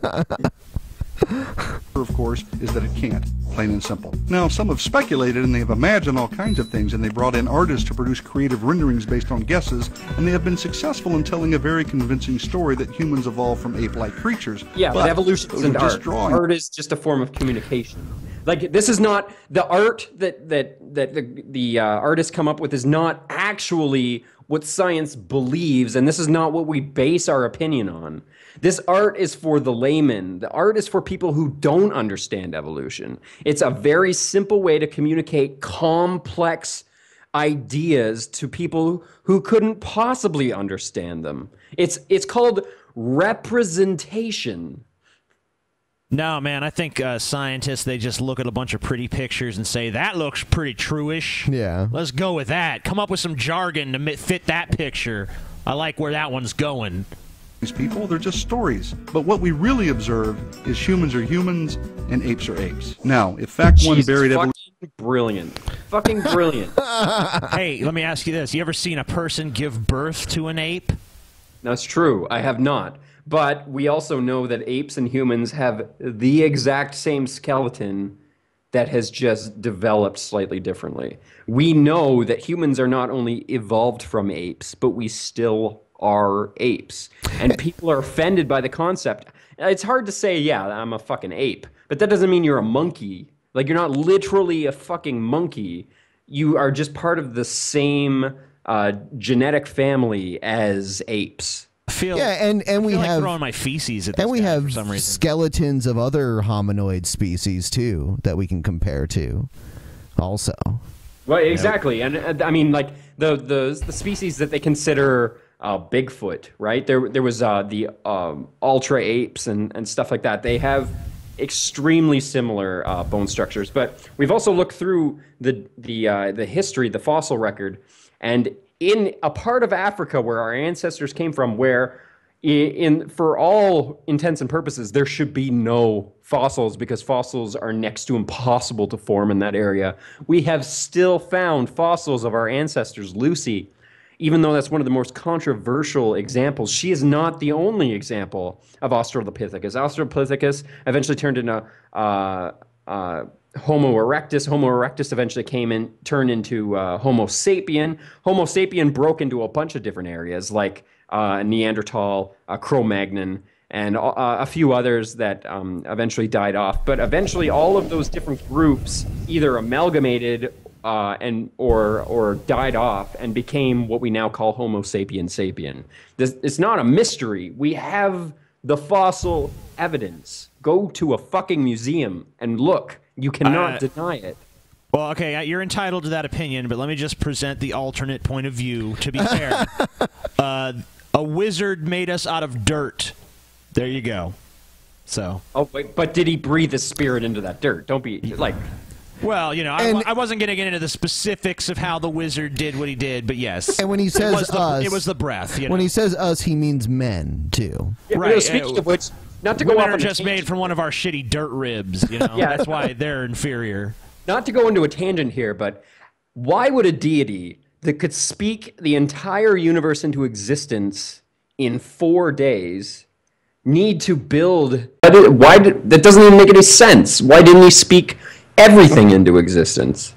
Yeah, it really doesn't. Like, he can just say, "Let there be light," and there's light, even without a light source. Let there be fucking space and time. Let there be stars that are bigger than everything we have in our solar system. I also thought it was kind of interesting how he spends so much time on the Earth when there's all of these other stars and planets out there. You know, but it takes him like a few days just to put the finishing touches on our planet. I love Kent Hovind's example for that is that he stretched space out. So space used to all be in one spot, and then he stretched it out.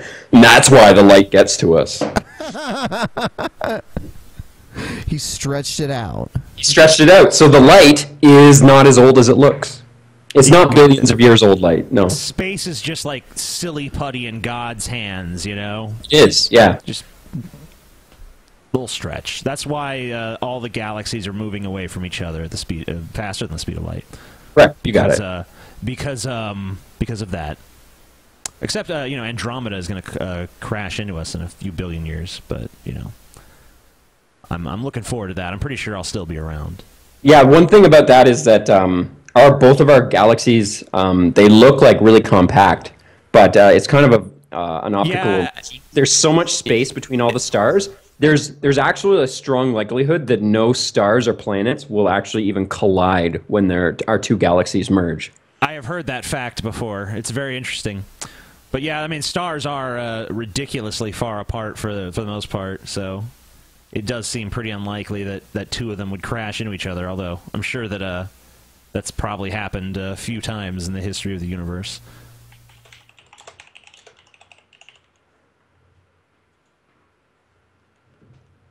Evolutionary thinking deep into the Precambrian soil. This next fact, Fact 2, tosses so much sediment on it that not even the greatest team of paleontologists with the latest subterranean gizmo could dig up the remains. Check this out. Never, again, never has it been observed that life can come from non-life. So here are two major scientific evidences. That's a biogenesis. It's not even the same thing as evolution. It's not observed that each individual stage of that can't happen, because we've proven that each stage can happen, but because we don't know what the conditions were, and it probably was a series of changing conditions that allowed it to happen, there's no way to recreate it until there's some way we can go back in time and observe what those conditions were. Yeah, but I mean, tons of the you know, theoretical principles behind it have been demonstrated.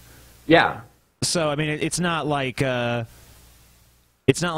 know, it's just guesswork. I mean, a lot of the ideas about how I think it was, you know, the amino acids and all that. I'm not going to try to butcher that, but you know, I've watched. It's chemistry. I've watched stuff about it. You know, the chemistry. Right, and you know, I mean, there's tons of fucking scientists working on this all the time.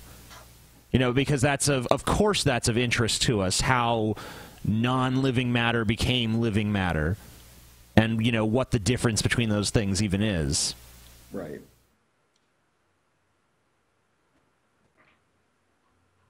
All right, I think it's about time. Yeah, move on to something else. Let's see.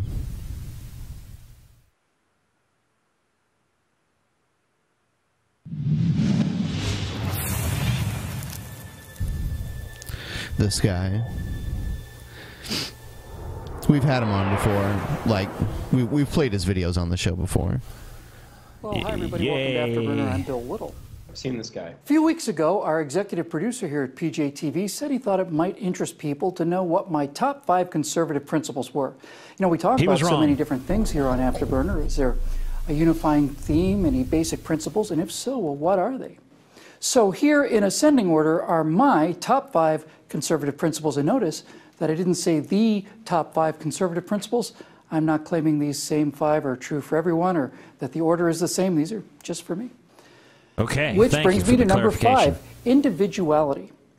Now, this is one of the essential ideals of modern conservatism, the love of and respect for the individual person. Yeah, unless they want to, like, you know, do drugs or get an abortion or be gay or something. Yeah. You know, then fuck them. But, you know, as long as they want to be like, you know, white Anglo-Saxon Protestants and shit, you know, then cool. Yeah. As long as you don't want to put your penis in a man, then yes, correct. Really unique, each and every single one of us a signature, one-off, original piece of human art, not only unmatched anywhere in the world, but also anywhere in the world over the entire span of human history. The United States was invented to be a home for the individual. It's hard to imagine after almost 250 years, but before this great experiment in human liberty, people were property. Okay, peasants and wait, serfs. hold on. There was tons of people who were property in at the formation of America. No, so no, TJ, shut up. Every man was created equal. Read your own goddamn documents, for Christ's sake. All men are created equal, except non-white men and women. Yeah. And all women. Belonging to dukes and kings and shahs and emperors and all the rest. We're not socialists, we conservatives. We don't believe in the masses or the proletariat versus the bourgeoisie or any of that murderous, divisive enemy of the people drivel. Conservatives despise this progressive idea of dividing this unique home of the individual into warring tribes of feminists and Hispanics and blacks and gays. Conservatives believe that as individuals, a black small business owner, a Hispanic small business owner, a female small business owner, and a gay small business owner. No, he's not describing conservatism. And I realize as a Canadian here, I have a handicap in describing your political system here. But this isn't the left-right issue. This is the north-south issue. He's describing a libertarian. That's a completely different issue altogether. Right. I mean, I would say libertarians are conservatives. You don't have to be, though. Libertarian is just the opposite of authoritarian. Those are, right, those you can are be a not left the same libertarian, but most libertarians tend to be conservative, at least in America. The American ideal of libertarianism usually has a very conservative bent. It didn't take him long, though, to get into this video, to get into a generalization that doesn't apply to all conservatives, though. Yeah, well, I mean, at least he said this is his personal list, I guess. I don't care. I'm not giving him that. Give it to him. Give him that one thing. Give it to him. As small business owners, look, he needs that. They do is look how little he's got going on to begin with. So when you get right down to it, we think one of the most conservative sentences ever written was, "I have a dream that my 4 little children will one day live in a nation where they will not be judged." Oh my God! No, that was not Martin a Luther conservative King. that wrote that. Eat a bucket of dicks. I have heard them claim that Martin Luther King was a conservative. I have heard conservatives claim that. It might be true, but that's not a conservative ideology inherently. I would say it's antithetical to a lot of people who identify as conservative in America, anyway. Yeah, it certainly doesn't represent the current concept of conservatism. Incredibly conservative idea spoken by Martin Luther King of the individual is a long, long way from the race-baiting, groupthink, dependency plantation established and maintained by progressives today. Dependency plantation. Number 4, guns. You know, conservatives don't believe that you necessarily have. Guns is not a principle. What are your principles? Guns. It's like that doesn't. Do you see how that doesn't follow? That's a total non sequitur. What? My fourth principle is cocks. Don't argue. Well, I now that you say that, I actually see how that could be a principle. Go ahead. Yeah, we'll roll with guns, I guess. Cocks. Cocks. Have to own a And gun, hey, you but can cock belief a gun. in gun ownership is a But bedrock you probably of shouldn't gun a conservative thinking, cock. and here's why. First of all, conservatives respect the rule of law. The Second Amendment doesn't grant us the right to keep and bear arms. If you read it carefully, you'll see that it treats that right as inherent in every human being, and it's a right that pre-exists the Constitution or any government for that matter. It just says that the government does not have the ability to infringe upon that pre-existing right. Second, wait, hold, the right what? to keep and bear arms is Wait, hold on. There's a pre-existing right to have guns? Like, it's like a law of nature that man is entitled to guns? How? I don't... Yeah, there's only one society on Earth where people have been told that they have a right, a pre-existing right by God, to own a weapon that can kill other people, and that is the United States. I think there's no likelihood that the United States is the only country that has caught on to this inalienable right to own a weapon of destruction.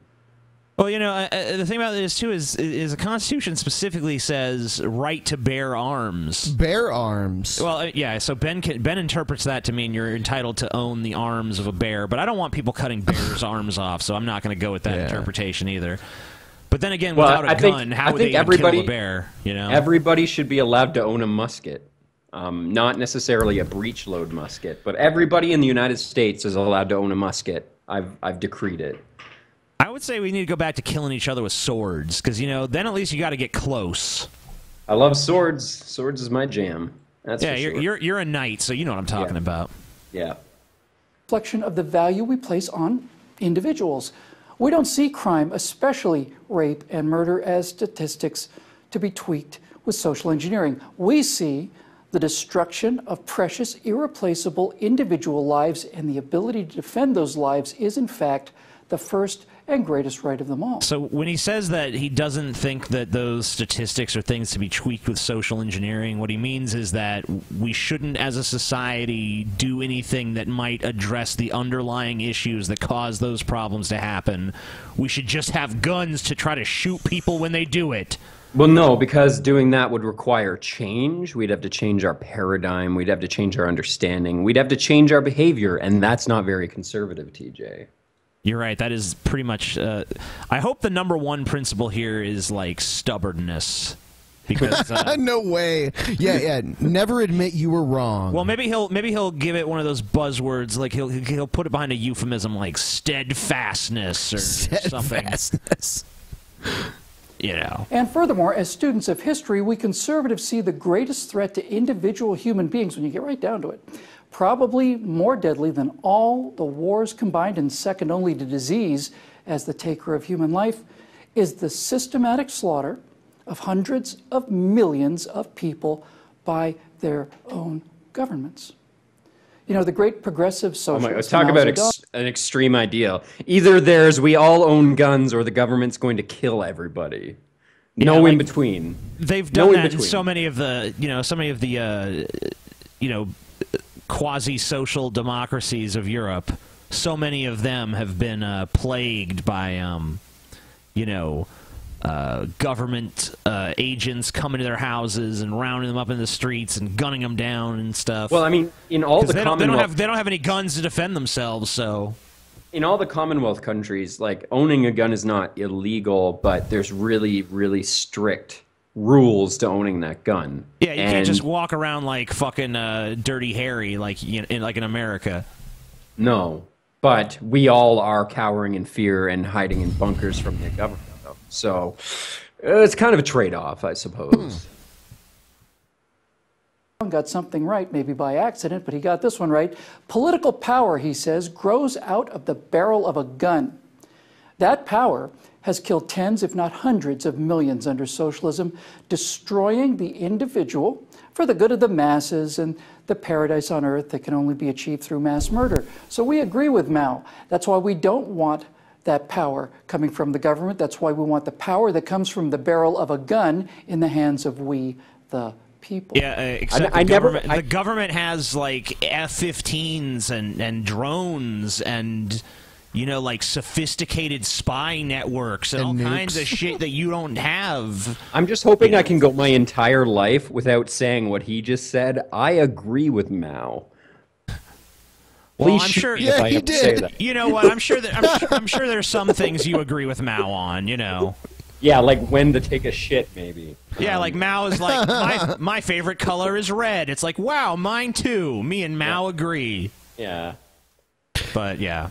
Number 3, equality of opportunity. Huh? Look, the Okay, well, that I agree with. That I But agree with. let's see if you agree with his interpretation, though, because you know that is one of the biggest arguments between feminism, MRA, and everybody in between is that should we be aspiring to an equality of opportunity or an equality of outcome? And you know, there's well, you can't produce equality of outcome. I mean, you know. No, obviously that's impossible. That's a pipe dream, and trying to pursue that is just going to end up with a lot of damage in the end. So Actually, yeah, there is one way to achieve it. Actually, if you just nuke the entire world and kill everyone, then the outcome is the same for everybody. So that way, we could all be equal.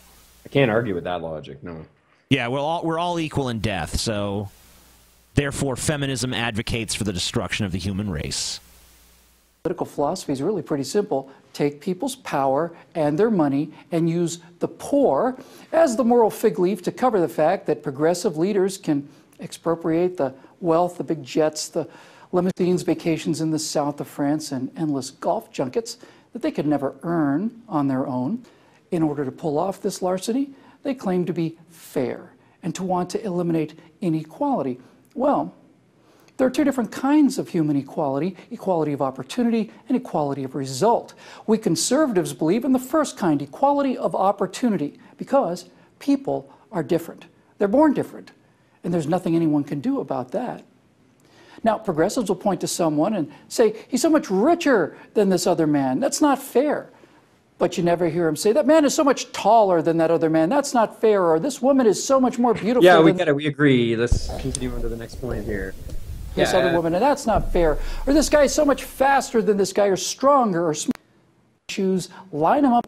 They all start from the same starting line. Conservatives believe in that means that while people are unequal in terms of starting on the same line, Jesus, everyone's still finished. rambling. It's 7 different people to cross the finish line. Have to be societies that please. They've limited amount of wealth, a big pot of money. Well, not money really, because you can print that, but wealth. Is there a limited pot of wealth in the world, or can you make more? Because if wealth is limited, then progressives are correct. The rich businessman with his $20 million corporate jet is a villain, since the money for that jet had to come from some limited supply, and it could have gone to some mother's health care or student loans or whatever. Well, financial wealth is connected with world resource. And you can't have all the resources in the West and expect everybody in the East to be able to have a full stomach every time they go to sleep. Wealth isn't just money. It is resources. So yes, if there's a rich billionaire who sleeps on a pile of money every night, who has more food than he could ever possibly eat, and then you've got people on the other side of the world that are starving to death, then yes, there are people with nothing because you have everything. That you can't argue that point. Now, you can talk about whether that's morally right or wrong. That's a different discussion. But that doesn't mean that wealth is unlimited. That doesn't mean you can sell some 5-step program to a fucking kid in Africa and expect him to become a billionaire in 5 years. That's not going to happen. Yeah, well, maybe it will. Fair share. Now, if, on the other hand, wealth can be created out of thin air by imagination, ambition, risk-taking, and more than anything, raw, hard work in pursuit of a dream, well, then that same businessman is not a villain at all. He's a hero. That $20 million jet... hold on. You have to say all that, you have to literally just ignore the fact that income inequality has gotten progressively worse the last few decades. Like, what's the gap between the rich and the poor right now in the United States? I think it's well over 50% now. I think that there's... no, it's an insane amount. It's an insane amount. It's closer to the 90 or 95% now in the States, isn't it? The haves versus the have-nots. I think they say that something... there's some outrageous figure, like, I think the top 1% control, you know, I don't know, 60, 70% of the wealth or something like that. Wow, some ridiculous number. I don't know. I would encourage people to go look up the statistic because I'm just going from memory here, but it is an outrageously high figure like that. Yeah, I know that it's well over 50. I don't know what the number is, but I know it's well over 50% of the wealth is controlled by the top 1%. And I'm not just saying in the States, that's in the entire world. Right. You know, and not only that, but the incomes of the wealthy have been rising, and the incomes of the people who are supposedly the middle class are pretty much stagnant. Right. Well, I mean, you could argue that the upper class is trying to abolish the middle class altogether. I mean, I don't even understand how you can consider that a middle class anyway. I mean, you know, to me, when poor people are people who have, I don't know, what, less than $20,000 annually or something. I don't know what the actual poverty benchmark is. But, you know, I think you're considered middle class up to like $250,000 or something like that, or $500,000. Well, that's really high. In Canada, that's the Sunshine Club. I don't consider that middle class. Well, that's like upper middle class. But, you know, then the rich people, some of the rich people have, you know, literally billions upon billions of dollars. You know, so to me, when the low end is 20,000 and the high end is, you know, 60 billion, someone who has, you know, $60,000 a year is not in the middle by any stretch of the imagination. They're way more towards the people that you say are poor.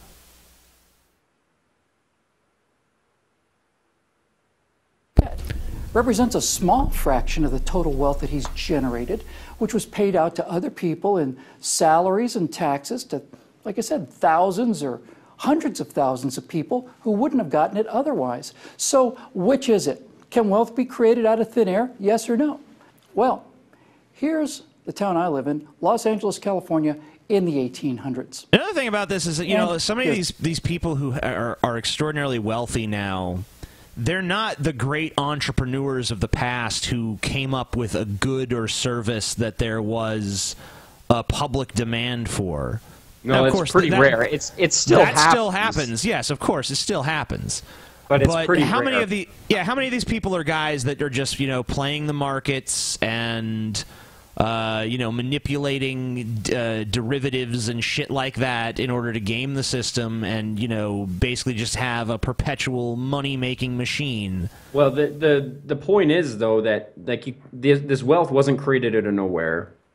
It wasn't created out of thin air. And the people who became wealthy are holding on to that wealth. It's still there. So their offspring, you know, their kin, they end up with it. Most of the rich people today are people that inherited their wealth from their rich parents who inherited the wealth from their rich parents.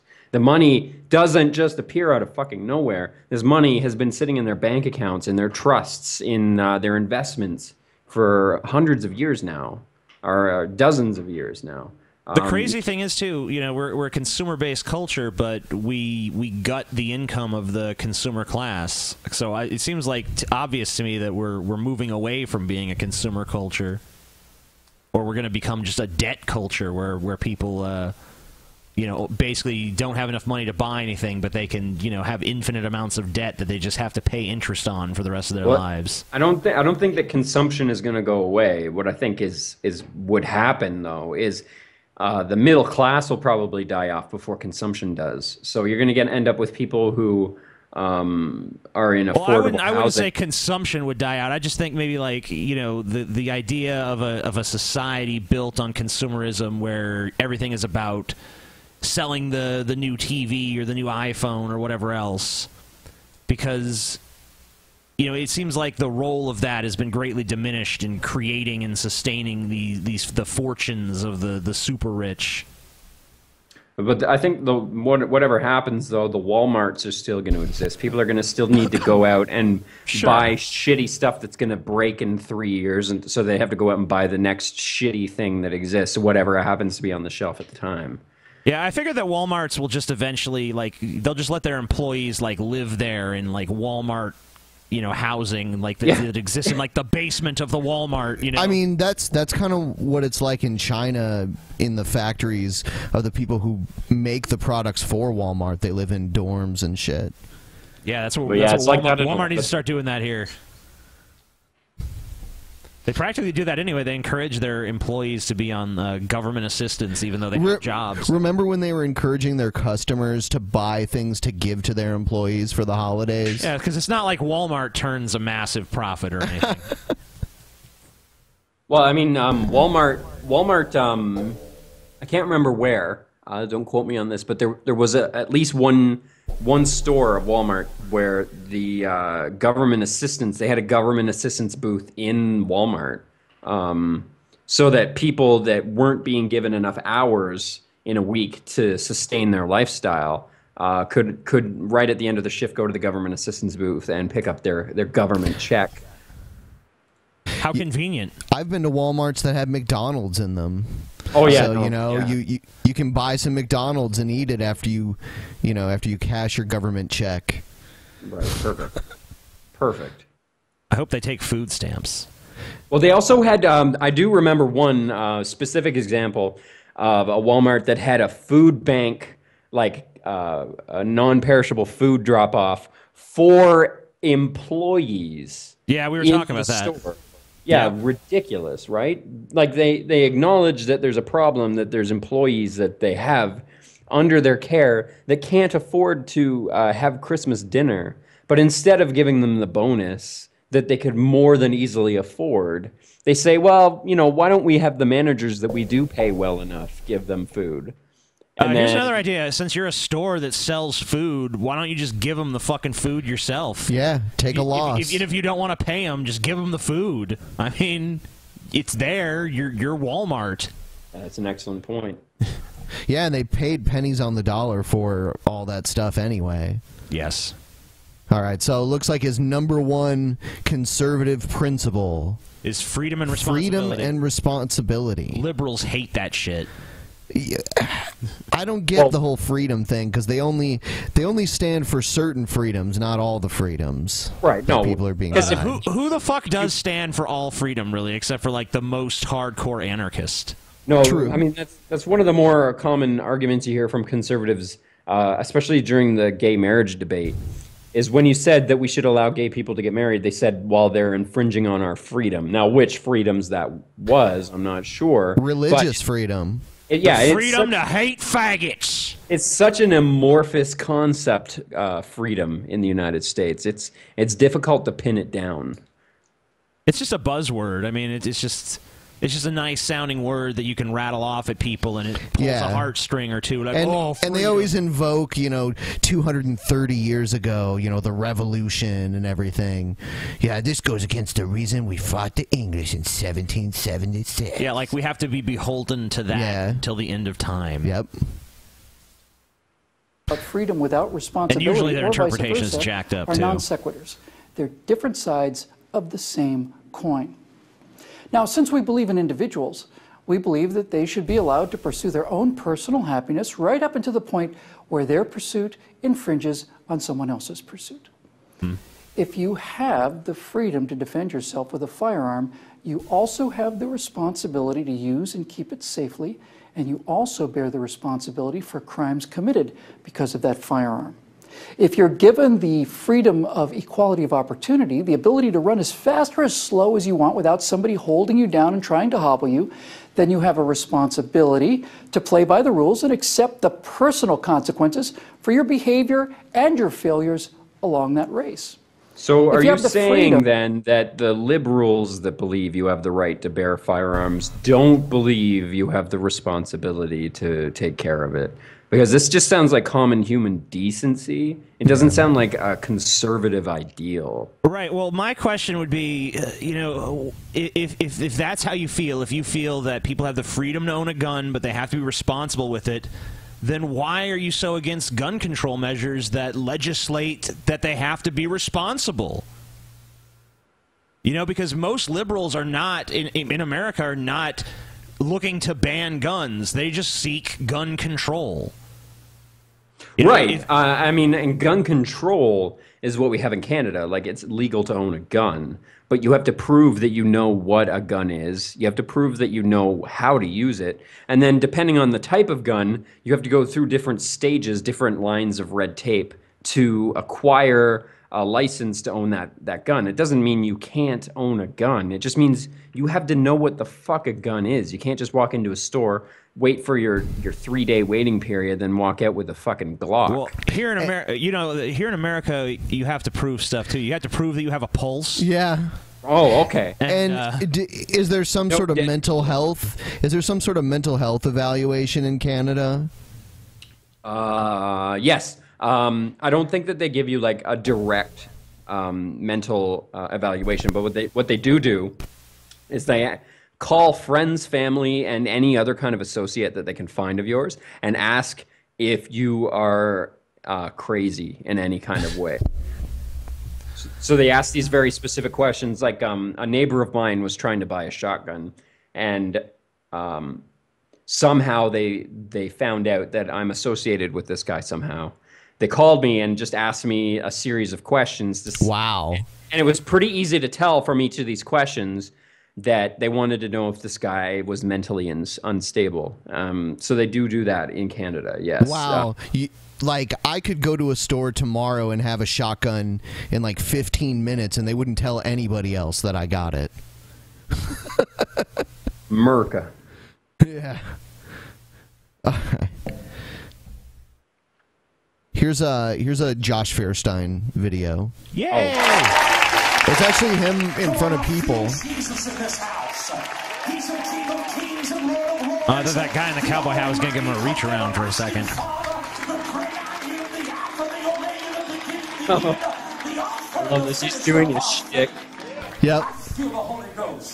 Oh, God. Believe in it. Find the story of the children of Israel. They are the children of God.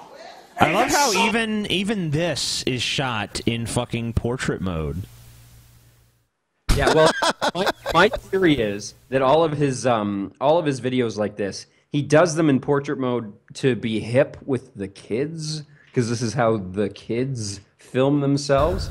So I think he wants to be like relevant. He wants to seem like he's not in his. He wants to be hip.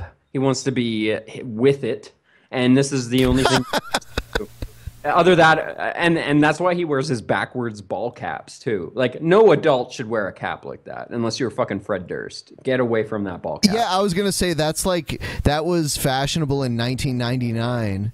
So if he's trying to be hip by doing that, I don't know. He's the kind only of behind. Reason Fred Durst still does it is because Ben, that's how people. I have it on good authority. It's hip to be square. So. Oh, yeah. It is. Yes. Where along the way they fall out of the grace of God and revert to a lifestyle that is ungodly. One thing that I want you to know tonight is that the greatest seducer in this world is Satan himself. He will promise you beauty and deliver you bondage.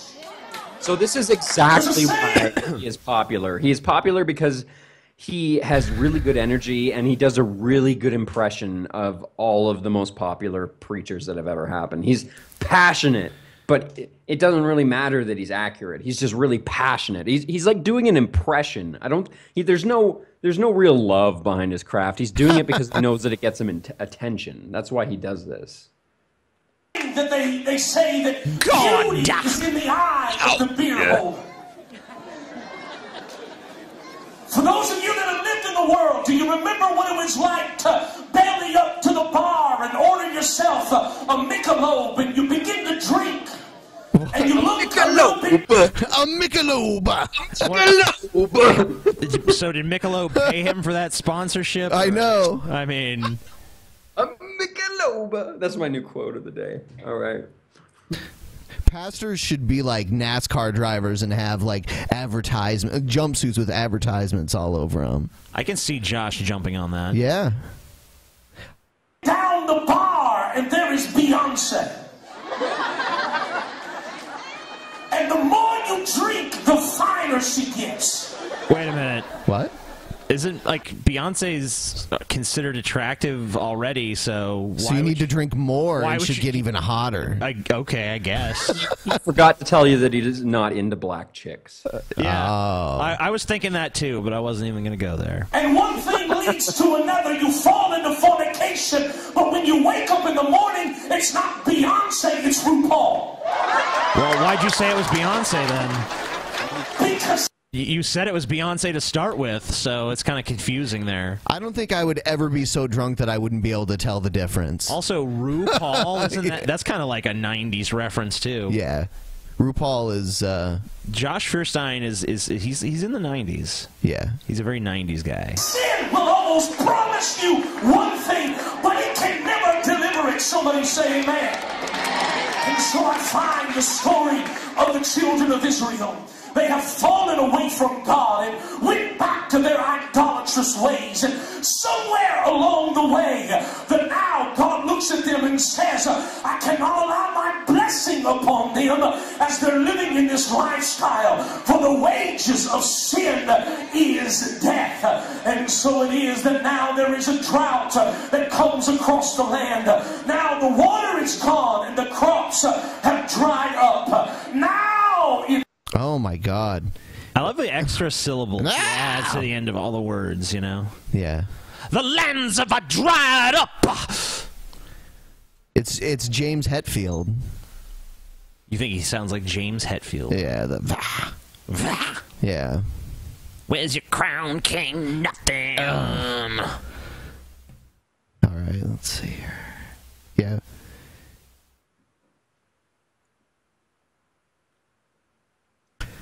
All right, we're going to play a video for you here, and we'll see if this makes any sense to you. Okay? Let me know if you can understand what this guy's talking about. Hello there. This video is about how to bring consistency to currency. All right, let's take a historical look first. Okay. When I was growing up, I think gas was like 36 cents a gallon. All right, house was maybe 26,000 or 20,000. You know, today, gas $4. You know, house is 150,000. Well, this, you know, in relative terms, you know, it mirrors. There's a lot of recorded history side effects, and once you know, you're able to separate Earth and man objects based on inheritance, you'll get your native perspective back, and then you'll start seeing the side effects. I mean, if you look at the rise in the cost of currency, the value, you know, currency is it's not consistent This at is all. why I wanted this guy to debate Kent Hovind. You know, because he would abide by the rules. Yeah, he would. Is he wearing a shirt, or does he have a tie over his bare chest? He has a tie over his bare chest. He's usually, yeah. He's usually pretty much naked in these videos. It's weird to see him wearing. I mean, you never see him from the waist down, but it's pretty well known that he's pretty much naked in his videos, Right. If not completely. It just keeps getting bigger and bigger and bigger. It's almost like war. And, you know, the recorded history side effect of, you know, brainwashing our children to live for the dead, you know, has gotten, every generation has gotten more dangerous and dangerous and dangerous. You know, we've become more word slaved of history, and now it's finally time that we're breaking free. Okay? I love so, this guy. you know, we had him on here one time, and we asked him if he ever took LSD, and he was like, "Yep." I would love to smoke a doob, and he would have to stay sober, but I would love to be high. Hanging out with him. I don't know if sobriety is a mindset that exists for him. Yeah. is that, you know, we can't breach our integrity for money anymore. Is that what, you know, in fact, that you use money and you spend money, that it actually enhances your integrity. It grows you, you know, and so it's, you know, at first we're taught to breach our integrity. The first main recorded history side effect, if you haven't seen any videos before this, is that as children we're, just you know, in case you're not, you know, just in live case you're new and you're not following. Yeah. You know? He's gonna help you out. He's gonna make it simple for you here. for the dead, which we would have never known about without recorded history, instead of our own children. Okay, and so we're made to live. Every cell is here to reproduce and grow bigger and better children. But recorded history has us under wraps right now, and that we're just breaking free. And so that's the primary recorded history side effect. When you know an emotional grunt and you get your object logic back, and you're not running on word logic, you see these things, all right? Yeah, you so sure basically, shed logic and you will see these things. Got it. Yeah, and there's a difference between a man-time object and an Earth-time object. And there's also another kind of time, too, but I don't remember what it was. G-time? G-time, right. Yeah, this is G-time Johnny. Yeah. That's his name. G-time. Earth time, man time, and G time. You need to understand all the different times. You know, you can't just understand one time. And if you believe in recorded history, then you're a word slave. Fucking stupid recorded history. So, first we breach our integrity for, living for the dead, which is done with language. But then as you climb out, the next thing you see we breach our integrity for is money, is currency.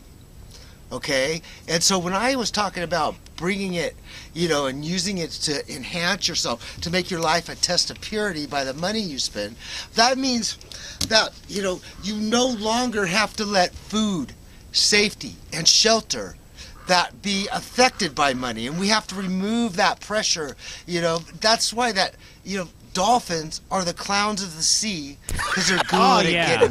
What? Yeah. Okay. That's why dolphins are the clowns of the sea, It has nothing to do with money. It's that they have no natural predators to worry about.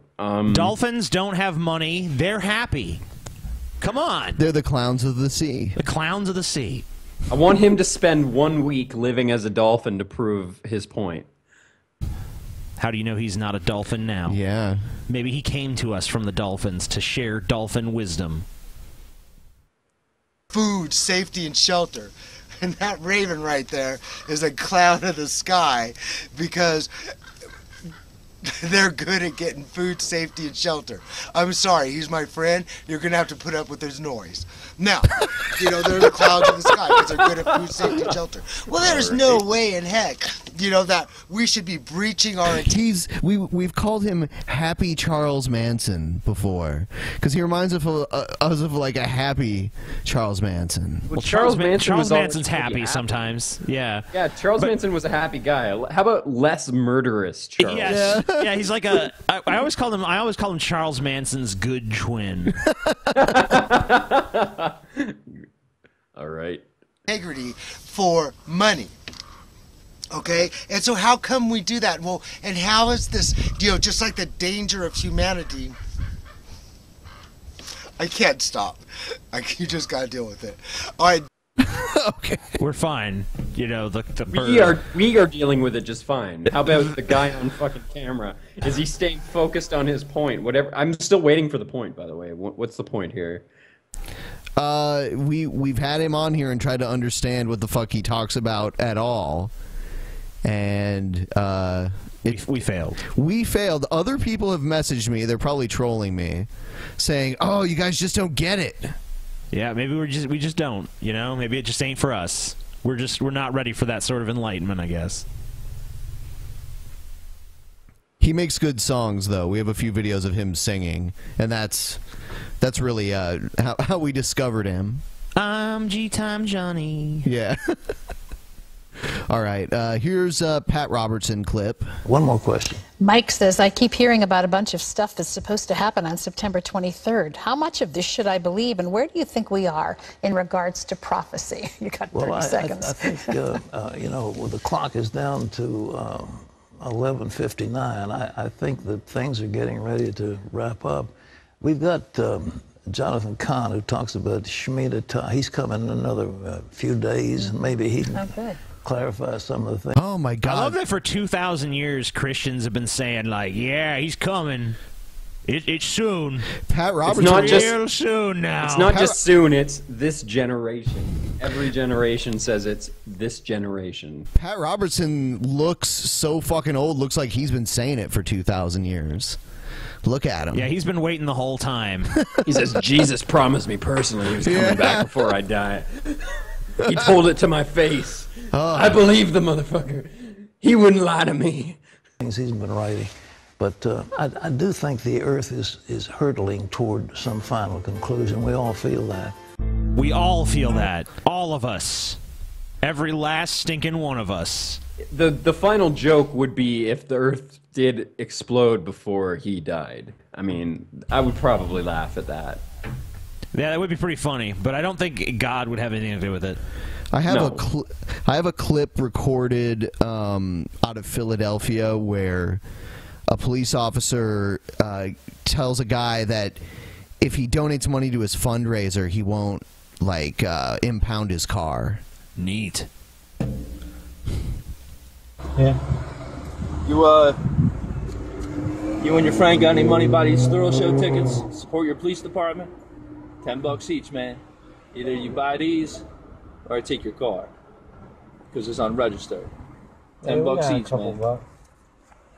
Support your police department, man. You got any kids? I do not. Do you have any kids?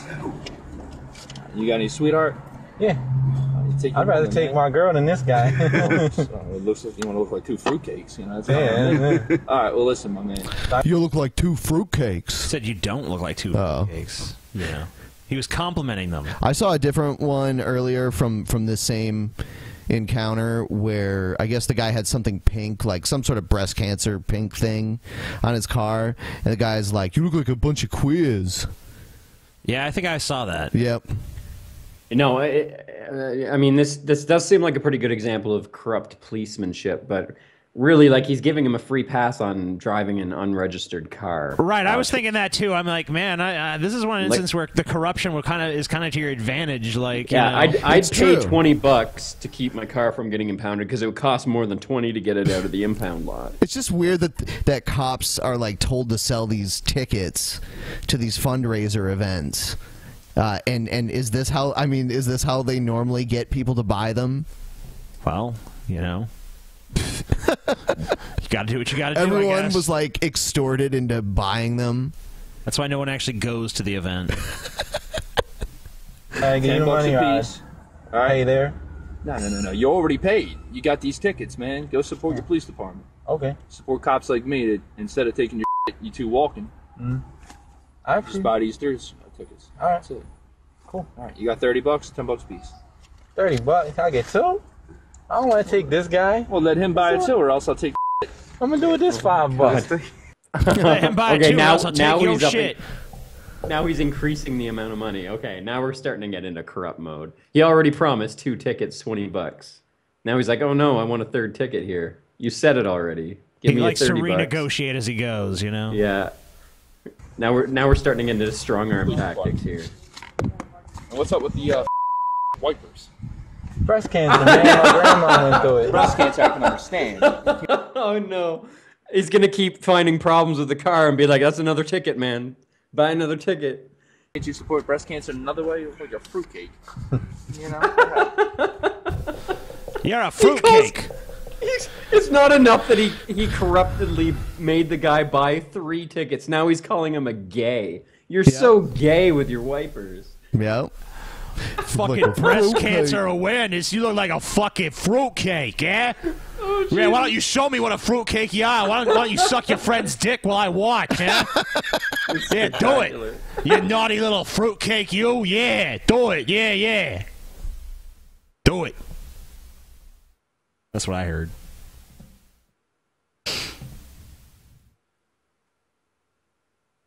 Now, a controversial story out of southeast Kansas. A picture of Jesus has been removed from a middle school where it had hung for decades. The picture looked just like this one seen here.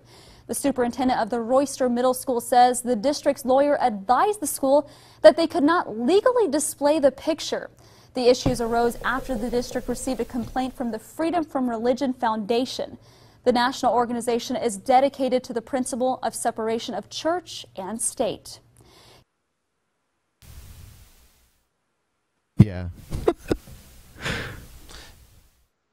So, I mean, we're lagging like crazy right now because of the fucking. Yeah. No, we can deal with that. Yep. The Jesus picture. So what? I mean, I don't know. I mean, what's the big deal about it? I mean, if there's Christian students and they want to worship Jesus, I mean, I'm sure they're free to, they can form a little Bible club after school. There's nothing against that, and constitutionally, they can fucking do that at home. They can do that at church. They can do that anywhere they want. It just doesn't belong hanging in a public fucking school building, because I'm sure people wouldn't want a picture of fucking, you know, Muhammad hanging up there. Well, even a Muslim wouldn't, because, of course, there are rules about that. But you know what I'm saying. So it sounds like what she's trying to imply, though, is that there's outrage that it was taken down even though it's not legally allowed up there. And it's like it's convenient that the law shouldn't apply to this particular instance. Yeah, well, what she said was, "Oh, it's been up for decades." Like, what does that mean? So what? Like it sounds like she's saying that it should grandfather it in, even though it's been up. But the law existed decades ago, did it not? Yeah, it's like, oh, well, they haven't been in compliance with the law for this long, so why start now? Come on. The picture isn't hurting anybody. It's fine. All right, I'm going to move on to the next video here. I would say they can keep it up, but they have to put an asterisk on it that says, you know, warning, this historical figure might not have existed and there's no evidence that he was the Son of God. Next. Or they mix him in with the student art that they display in the front hallway or something like that. That'd be fine too, I think. Yeah, or draw like an eye patch on him and say it's a pirate, you know. There's lots of stuff you could do. It's already historically inaccurate. Why not add an eye patch? How do you know Jesus didn't wear an eye patch? Come on. I know Jesus wasn't white. How do you know? Maybe he was like a little white baby that, you know, was lost at sea or something. He washed up there, you know. I don't know. Stuff could have happened.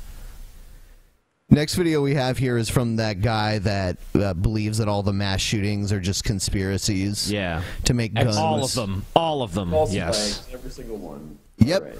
Yep, they just want to take guns away. Nothing bad ever really happens. It's all the government staging shit. He offered $25,000 for proof that Sandy Hook was not staged as a conspiracy. So...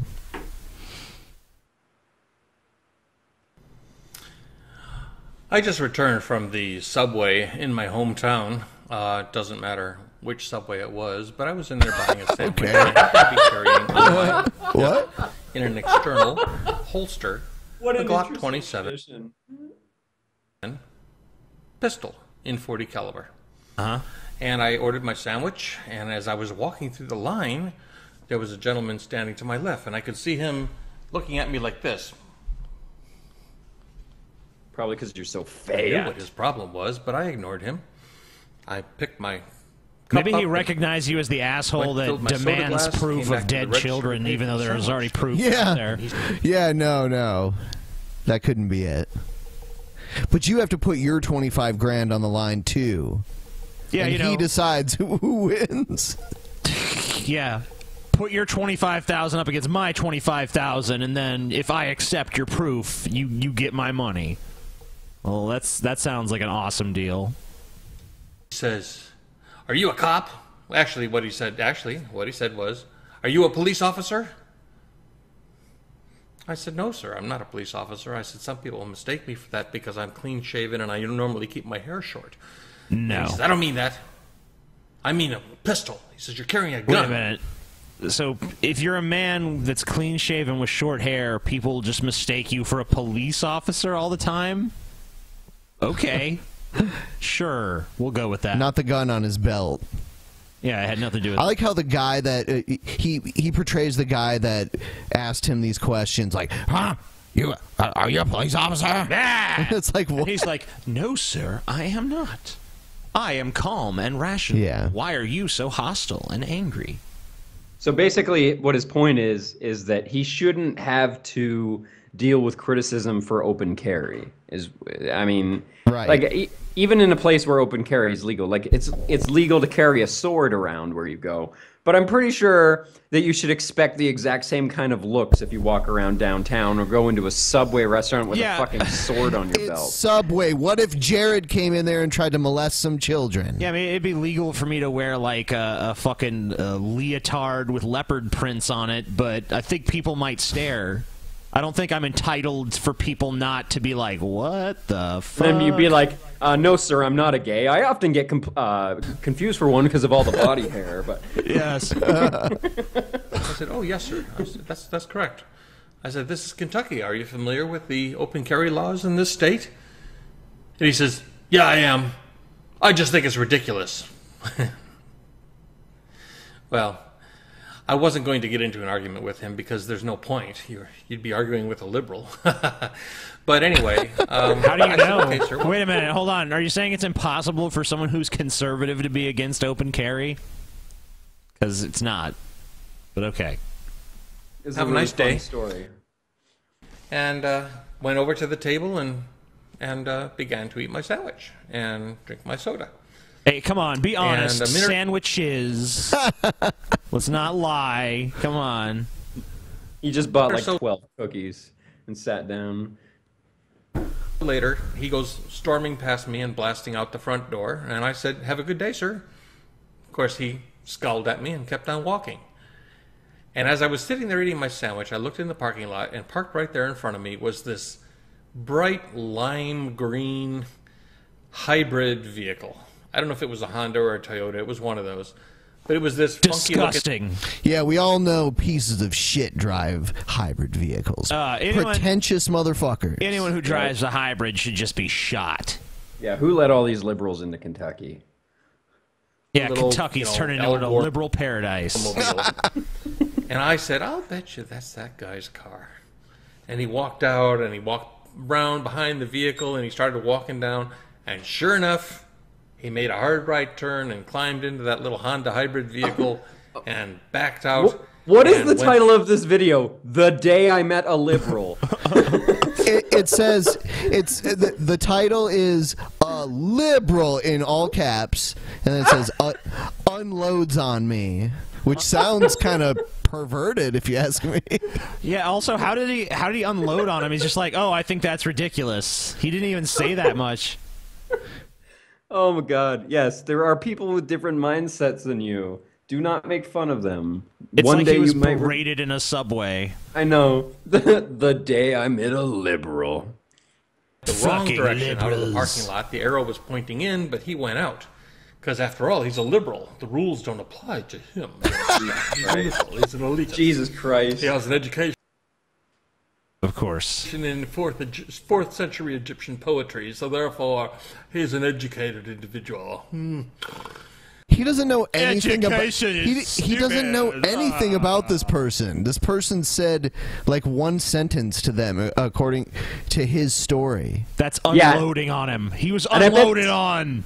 I bet this guy doesn't even have a fucking collection of porcelain dolls for his office. What kind of weirdo are we dealing with here? Well, I feel sorry for that old man because he was free to exercise his First Amendment right to express his displeasure at me carrying a self-defense firearm openly on my left hip.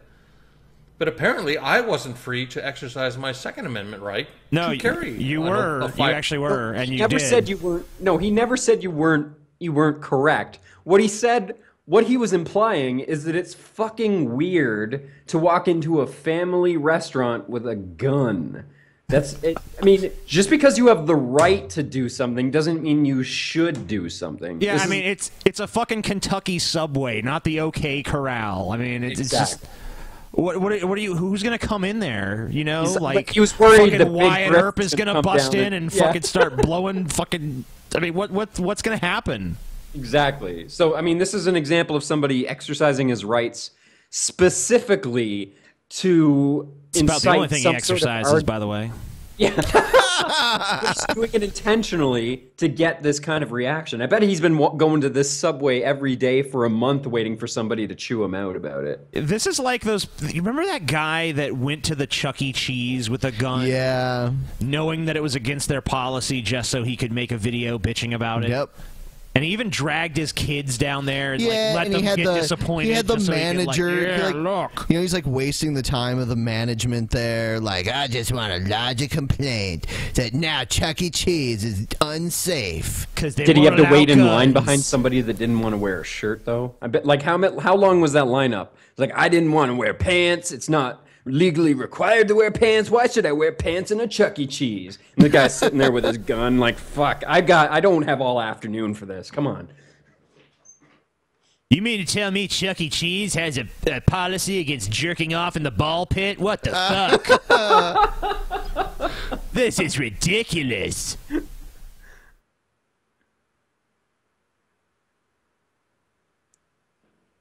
Let's hear some more from him. All right. Firearm in a holster, openly, on my left hip. That's how liberals are. Yep, that's how they are. The rules are different for you conservatives and you gun owners and you Bible thumpers. We're talking about a law versus some arbitrary arrow painted on the ground to show which door you should use to get in and out of the restaurant. This is completely a different issue altogether. The guy wasn't breaking any laws by exiting through the entrance. This is not the same issue at all. He might as well have just slit somebody's throat for all the fucking care he gives to the rules of society, you know? Does it determine what is the law and what isn't, and you don't have anything to say about it? Oh, the guy was a complete moron, but what can I say? I didn't get into it. Yeah, he's a complete moron because he said one thing to you.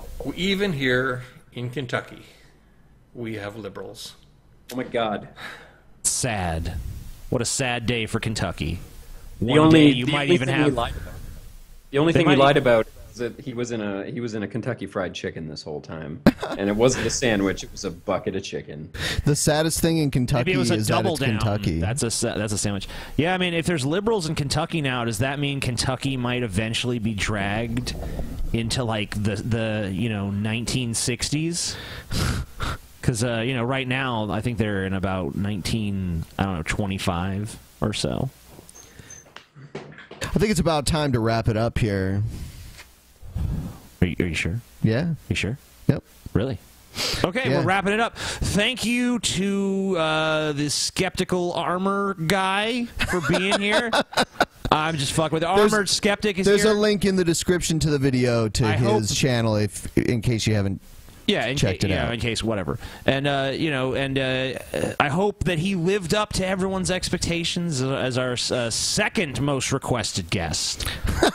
Not the most requested guest, the second most requested guest after Sargon of Akkad. So,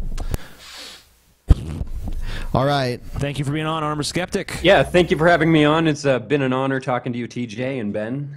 Is there anything else you'd like to say before we adjourn? Yes. Eat a dick. Woo! Well, thank you. Thanks for your permission. Sounds delicious. Yeah, you're welcome back anytime. Just let us know. Thank you. Thank you. All right, everybody. Give this video a thumbs up. Yep. Thumbs up. Thumbs up the video. Check out the shirts. And be sure to check out our revamped and updated Patreon page, patreon.com/DP.